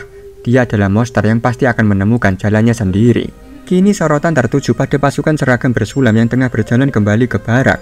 Langkah kaki mereka terdengar berat, dibumbui gumbaman kesal yang dilontarkan dari mulut ke mulut. Beberapa dari mereka mencela para Kasim sebagai bajingan arogan. Tak sedikit yang mengaku selalu gatal tangan setiap kali melihat wajah-wajah sombong itu. Yewon yang turut berjalan bersama mereka hanya menyimak dalam diam. Ia bergumam dalam hati, mengakui bahwa dirinya pun sedikit kesal. Kekacauan kecil terjadi akibat ulah makhluk tanpa titik itu, terutama Taesung, si Kasim yang dengan terang-terangan menyebut kultus demoli sebagai kaum barbar. Situasi seperti ini memaksanya untuk sedikit mengubah rencana. Untuk saat ini, fokusnya hanya pada penyelidikan terhadap dugaan mata-mata yang tertanam dalam tubuh prajurit bersulam, terutama di bawah komando Kapten Yun, pemimpin regu beranggotakan 100 orang. Berdasarkan informasi yang dikumpulkan oleh tetua Wan Yi, terdapat 5 individu mencurigakan yang dicurigai sebagai mata-mata klan Blade God di dalam struktur kekaisaran, dan 2 diantaranya kemungkinan besar bersembunyi di antara para prajurit bersulam. Tatapan Yewon menajam saat mengamati aura Kapten Yun. Dari luar, kekuatan pria itu hanya berada di level master tingkat pertama. Namun Yewon tahu, aura dapat disembunyikan. Semakin pandai seseorang menutupinya, semakin besar ia menyimpan sesuatu yang mencurigakan. Dan dari semua yang ia lihat, pria ini jelas menyembunyikan sesuatu. Tak lama kemudian, rombongan prajurit tiba di halaman barak. Kapten Yun menoleh pada pasukannya dan memberikan pujian atas tugas mereka yang telah melindungi pangeran selama perjalanan. Sebagai bentuk apresiasi, ia mengizinkan seluruh pasukan beristirahat selama 4 hari. Yewon menyeringnya tipis, libur 4 hari itu lebih dari cukup. Padahal sebelumnya, ia tengah memikirkan cara untuk menghindari jadwal padat pasukan bersulam agar bisa mengawasi mereka dengan bebas. Tapi kini, waktu sudah disediakan tanpa perlu usaha tambahan. Ia hanya perlu menggunakan kesempatan ini untuk mengamati setiap gerakan Kapten Yun dan siapa saja yang dihubunginya. Namun baru saja pikiran itu terlintas dan hendak meninggalkan halaman, Kapten Yun tiba-tiba memanggilnya. Yewon sontak terkejut dan terdiam, berusaha menjaga ekspresi datar. Kapten Yun melangkah menghampiri dan menyebutkan soal janji yang pernah dibuat oleh Lihan untuk pergi bersama ke suatu tempat. Yewon terdiam sejenak, jelas ia tak tahu menahu soal janji itu. Dengan cepat, Yewon membenarkan janji yang ditagih oleh Kapten Yun. Yewon menanggapi menggunakan kalimat formal khas atasan dan bawahan. Kapten Yun berbalik dan menyuruh Yewon mengikutinya. Tanpa banyak bicara, mereka mulai menyusuri halaman markas, melintasi jalur-jalur terbuka yang dipenuhi penjaga. Setiap prajurit yang mereka lewati memberi salam dengan sikap hormat. Yewon mengamati sekelilingnya dengan seksama. Ia menyadari bahwa rute yang diambil Kapten Yun cukup memutar, tidak efisien, dan tampaknya sengaja dipilih agar keberadaan mereka terlihat oleh sebanyak mungkin penjaga. Menurut Yewon, itu adalah langkah yang cukup mencurigakan. Seakan kapten ingin memastikan sesuatu disaksikan atau justru disamarkan di balik keramaian. Tak lama kemudian, mereka tiba di area penjemuran pakaian. Kapten Yun menghentikan langkah, menarik sebuah jubah hitam dari tali jemuran, lalu melemparkannya ke arah Yewon. Tanpa penjelasan panjang, ia menyuruh Yewon untuk mengenakannya. Dengan nada singkat, kapten berkata bahwa tujuan mereka adalah ruang penyimpanan keempat. Gerakan mereka berubah menjadi lebih cepat dan senyap. Dengan lihai, mereka menembus jalur-jalur tersembunyi, melewati beberapa pos penjagaan tanpa menarik perhatian. Beberapa saat kemudian, mereka tiba di depan bangunan besar berdinding tebal, ruang penyimpanan keempat. Yewon menelusuri interiornya dengan tajam. Gudang itu ternyata adalah tempat penyimpanan beras. Dalam hitungannya, jumlah cadangan yang tersimpan di sana cukup untuk memberi makan seluruh penghuni istana setidaknya selama 1 tahun penuh. Namun bukan sekedar tumpukan beras yang menarik perhatiannya. Yewon bisa merasakan kehadiran beberapa aura tersembunyi di dalam ruangan, aura milik pendekar. Mereka tidak menyamarkannya, dan dari karakteristik energi yang terasa, Yewon yakin sebagian dari mereka berasal dari klan Blade God Sig Martial. Mereka berhenti di depan sebuah pintu besar dari kayu. Kapten Yun membuka pintu itu perlahan. Dari balik bayang-bayang ruangan, terlihat puluhan sosok berjubah hitam berdiri di kedua sisi, membentuk lorong manusia yang sunyi dan mengintimidasi. Yewon melangkah masuk, berjalan lurus di belakang Kapten Yun, melewati barisan orang-orang yang diam menatapnya tajam. Di ujung lorong, di atas tumpukan karung beras, duduk seorang pria dengan postur santai namun penuh tekanan. Sosok itu jelas bukan orang biasa, energinya padat, tajam, dan terarah. Yewon menilai dengan cepat, pria itu pasti pemimpin kelompok ini. Begitu mereka sampai di hadapan pria tersebut, Kapten Yun tiba-tiba membalikkan badan, tatapannya mengunci langsung ke arah Yewon, lalu suara dingin meluncur darinya, menanyakan apakah Yewon adalah Lihan yang asli. Tanpa memberi waktu untuk menjawab, Kapten Yun langsung melompat menjauh dan memerintahkan prajuritnya untuk mengepung Yewon.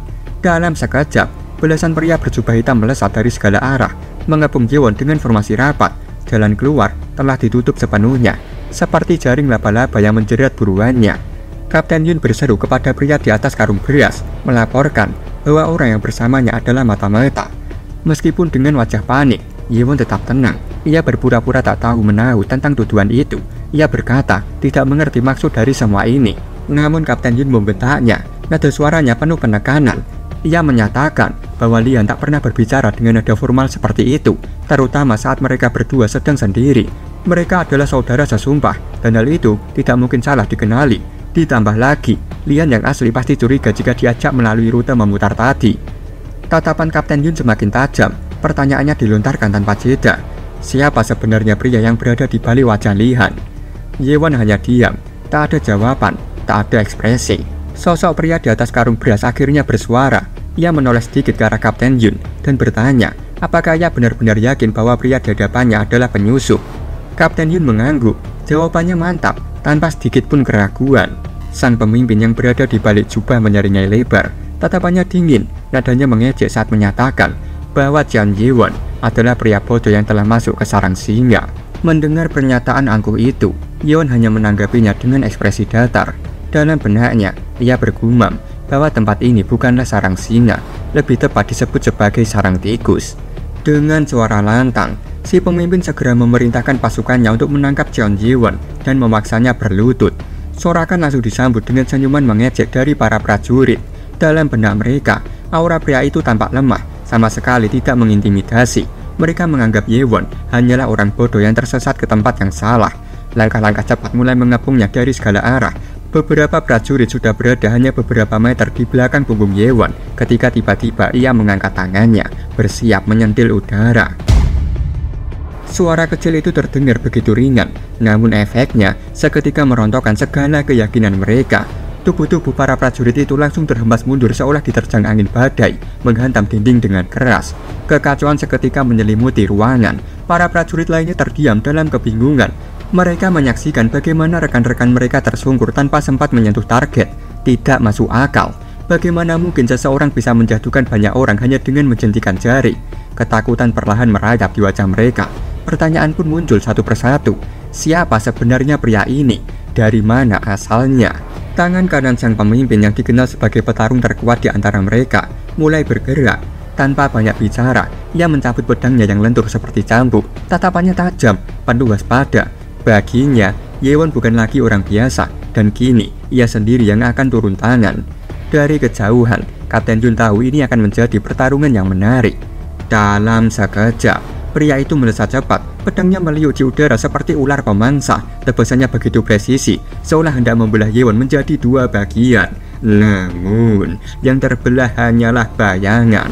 Mata pria itu menyipit dalam keterkejutan. Sebelum ia sempat menarik nafas, Yewon sudah berdiri tepat di hadapannya, muncul secepat kilat tanpa jejak langkah. Cerawat!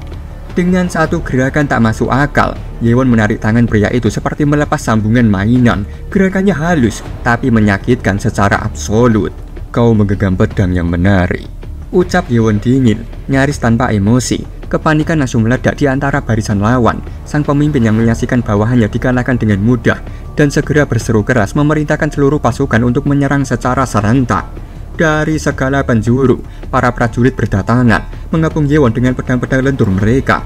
Lingkaran maut itu terbentuk rapat, tak menyisakan celah untuk kabur. Kali ini, mereka tak akan membiarkan pria itu keluar hidup-hidup. Namun Yewon hanya menghela nafas pendek, satu tangan terangkat perlahan, dan dalam benaknya, ia menyebut mereka semua bodoh. Gelombang ki meledak dari tubuhnya. Telekinesis itu menerjang lurus ke depan, menghantam para prajurit hingga terpental tanpa daya. Dalam satu putaran cepat, Yewon mengibaskan tangannya ke belakang. Gelombang tak terlihat kembali meledak, membuat prajurit-prajurit yang mengepungnya dari arah belakang terpental. Namun mereka terus berdatangan dari segala sisi. Langkah-langkah tergesa mulai mendekat kembali. Yewon mengangkat tangannya tinggi-tinggi, lalu mengayunkannya ke bawah dengan satu gerakan tajam. Seluruh lantai bergetar. Dalam sekejap, puluhan prajurit yang tersisa langsung terhempas menghantam tanah, seolah tubuh mereka ditarik paksa oleh gaya gravitasi ribuan kali lipat. Dan Yewon hanya berdiri di tengah kekacauan itu, tenang, tanpa setetes pun keringat. Tangan kanan sang pemimpin mulai panik, keringat dingin mengalir di pelipisnya, tubuhnya gemetar meski berusaha tetap berdiri tegak. Apa yang dilakukan Yewon barusan itu benar-benar di luar nalar. Ia tak lagi melihat pria di depannya sebagai sekedar master bela diri, melainkan sesuatu yang lebih berbahaya dari itu. Saat melihat punggung Yewon terbuka tanpa penjagaan, nalurinya berteriak untuk menyerang. Tanpa ragu, ia menyalurkan blade ki ke ujung pedangnya, menusukkannya lurus ke arah kepala Yewon, sembari mengumandangkan vonis kematian. Namun, dalam satu gerakan cepat yang nyaris tak terlihat, tangan Yewon terayun, darah muncrat deras, kepala dan lengan terlepas dari dalam tubuh dalam satu tebasan sempurna. Potongan kepala itu melayang di udara, memutar perlahan sebelum menghantam tanah.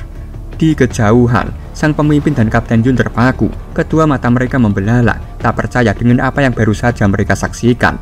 Kapten Yun yang biasanya tenang, kini mulai berkeringat dingin. Sosok tangan kanan pemimpin, orang terkuat dalam barisan mereka, tumbang tanpa sempat memberikan perlawanan.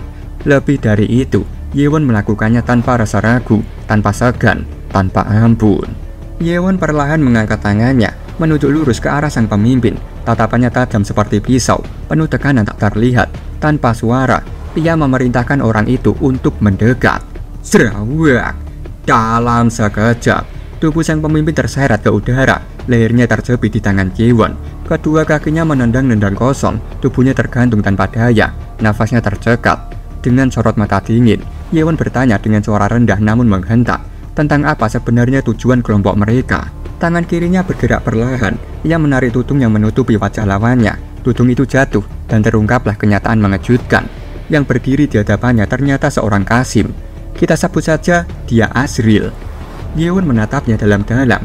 Ia mengakui dalam hati bahwa Asriel memang memiliki kemampuan bela diri yang mumpuni, tapi energi miliknya tidak sekuat itu. Ada sesuatu yang berbeda. Kekuatannya bukan berasal dari klan Blade God.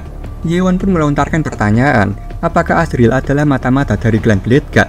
Mendengar nama itu, wajah Asriel langsung berubah. Bukan ketakutan, tapi kebingungan. Ia bahkan balik bertanya, apa maksud Yewon menyebut nama itu? Reaksi jujur itu tak luput dari pengamatan Yewon. Ia bisa membaca kejanggalan dan ketidaktahuan dalam nada suara Asriel. Hatinya mulai goyah. Mungkinkah dugaannya salah? Dengan satu hembusan nafas, Yewon menurunkan tangan kirinya. Gelombang ki yang menekan seluruh area menghilang. Tekanan gravitasi yang melumpuhkan para prajurit pun lenyap. Kapten Yun hanya bisa menyaksikan semua itu dalam diam. Matanya mengamati medan yang kini dipenuhi tubuh tak sadarkan diri. Nafasnya berat, dan dalam hati ia bergumam penuh penyesalan. Semua sudah berakhir. Master Lembaga Timur sekalipun di hadapan John Ye-won tetap tidak berdaya. Di tengah gumamannya yang penuh kekalutan, tubuh Kapten Yun tiba-tiba terangkat secara paksa, ditarik oleh kekuatan tak terlihat yang berasal dari Ye-won. Dalam sekejap, ia terhempas ke tanah, terduduk kaku tepat di hadapan pria itu. Dengan sorot mata tajam, Ye-won mengajukan satu pertanyaan yang menusuk. Alasan dibalik pertemuan seorang prajurit bersulam dengan para Qasim. Kapten Yun diam, mulutnya terkunci rapat, bukan karena tidak tahu, melainkan karena enggan menjawab. Matanya menunduk, menghindari tatapan Ye-won. Melihat sikap itu, Ye-won hanya menggeleng pelan. Ia menyatakan bahwa menjaga harga diri sebagai mata-mata hanyalah kesia-siaan belaka. Tanpa disadari, tangannya dipatahkan secara brutal. Namun tidak satupun suara lolos dari mulutnya. Ye-won telah membungkamnya. Tekanan di wajahnya mencegahnya untuk berteriak. Hanya nafas pendek dan suara serak yang bisa terdengar samar. Dengan suara tenang, Ye-won menyampaikan ultimatum. Jika Kapten Yun masih enggan berbicara, maka tangan satunya akan mengalami nasib yang sama. Ia tak meminta jawaban verbal. Ia hanya menyuruh Kapten Yun mengangguk jika mengerti. Tanpa ragu, Kapten Yun langsung mengangguk cepat. Ye-won pun melepaskan genggamannya dari mulut lawannya. Dalam nafas yang tersisa, Kapten Yun akhirnya mengaku ia adalah mata-mata dari Lembaga Rahasia Timur. Ye-won yang belum sepenuhnya memahami jaringan lembaga itu kembali bertanya, apakah itu berarti Kapten Yun adalah bagian dari kelompok Qasim? Kapten Yun menjelaskan bahwa dirinya bukan Qasim, melainkan dilatih langsung oleh Lembaga Rahasia Timur. Mendengar pengakuan itu, Ye-won mulai kehilangan minat. Menurutnya, tak ada lagi kegunaan dari sosok Kapten Yun. Namun ia tetap melanjutkan interogasi, kali ini lebih tajam. Mengapa Kapten Yun ikut dalam rombongan Su Taegyeom menuju kultus demonik? Reaksi spontan muncul dari Asriel yang masih dicekik oleh Ye-won. Ia tampak terkejut, bukan karena pertanyaannya, tapi karena bagaimana Ye-won menyebut nama Su Taegyeom tanpa gelar kehormatan. Itu cukup membuatnya curiga. Jika Ye-won benar-benar bawahan pangeran, ia pasti tak akan menyebut namanya dengan begitu biasa. Kapten Yun menjelaskan bahwa Pangeran Su Taegyeom diperintahkan langsung oleh Kaisar untuk menyampaikan undangan ke kultus demonik. Namun pihak Lembaga Rahasia Timur merasa curiga. Mereka takut sang pangeran akan menjalin perjanjian rahasia dengan lord dari kultus tersebut, sebuah kesepakatan yang dapat mengancam keseimbangan kekuasaan. Karena itulah, Kapten Yun ditugaskan menyusup untuk memastikan apakah ada kesepakatan berbahaya yang sedang dirancang di balik layar. Ye-won merenungkan penjelasan itu, lalu menyimpulkan bahwa Lembaga Rahasia Timur sedang berusaha ikut campur dalam urusan politik Su Taegyeom. Kemungkinan besar untuk mencegah sang pangeran mendapatkan apapun yang bisa mendorong kenaikannya menuju kekuasaan lebih tinggi. Selesai berbicara, tubuh Kapten Yun mulai bergetar. Ia berlutut meneteskan air mata dalam ketakutan yang tak tertahankan. Suaranya parau saat memohon pada Ye-won, menyatakan bahwa jika nyawanya diampuni, ia akan memastikan tidak akan terjadi apapun yang membahayakan Su Taegyeom. Ia bersumpah akan diam, akan menghilang, akan tunduk. Ye-won menatapnya dengan ekspresi datar. Ada keterkejutan samar dalam benaknya bahwa seorang mata-mata bisa bersujud dan menangis hanya demi mempertahankan hidup. Dengan satu tangan masih mencengkram leher Asriel, Ye-won menatap lurus pada Kapten Yun. Suaranya dingin seperti baja yang belum diasah. Apa aku pernah bilang akan mengampunimu jika kau menjawab pertanyaanku? Kapten Yun hanya tersenyum kosong, tubuhnya pasrah, dan sebelum ia sempat menjawab, kepalanya berputar penuh, 180 derajat dalam satu hentakan mematikan. Suara tulang patah menggema di ruangan yang hening, mengakhiri hidupnya tanpa peringatan.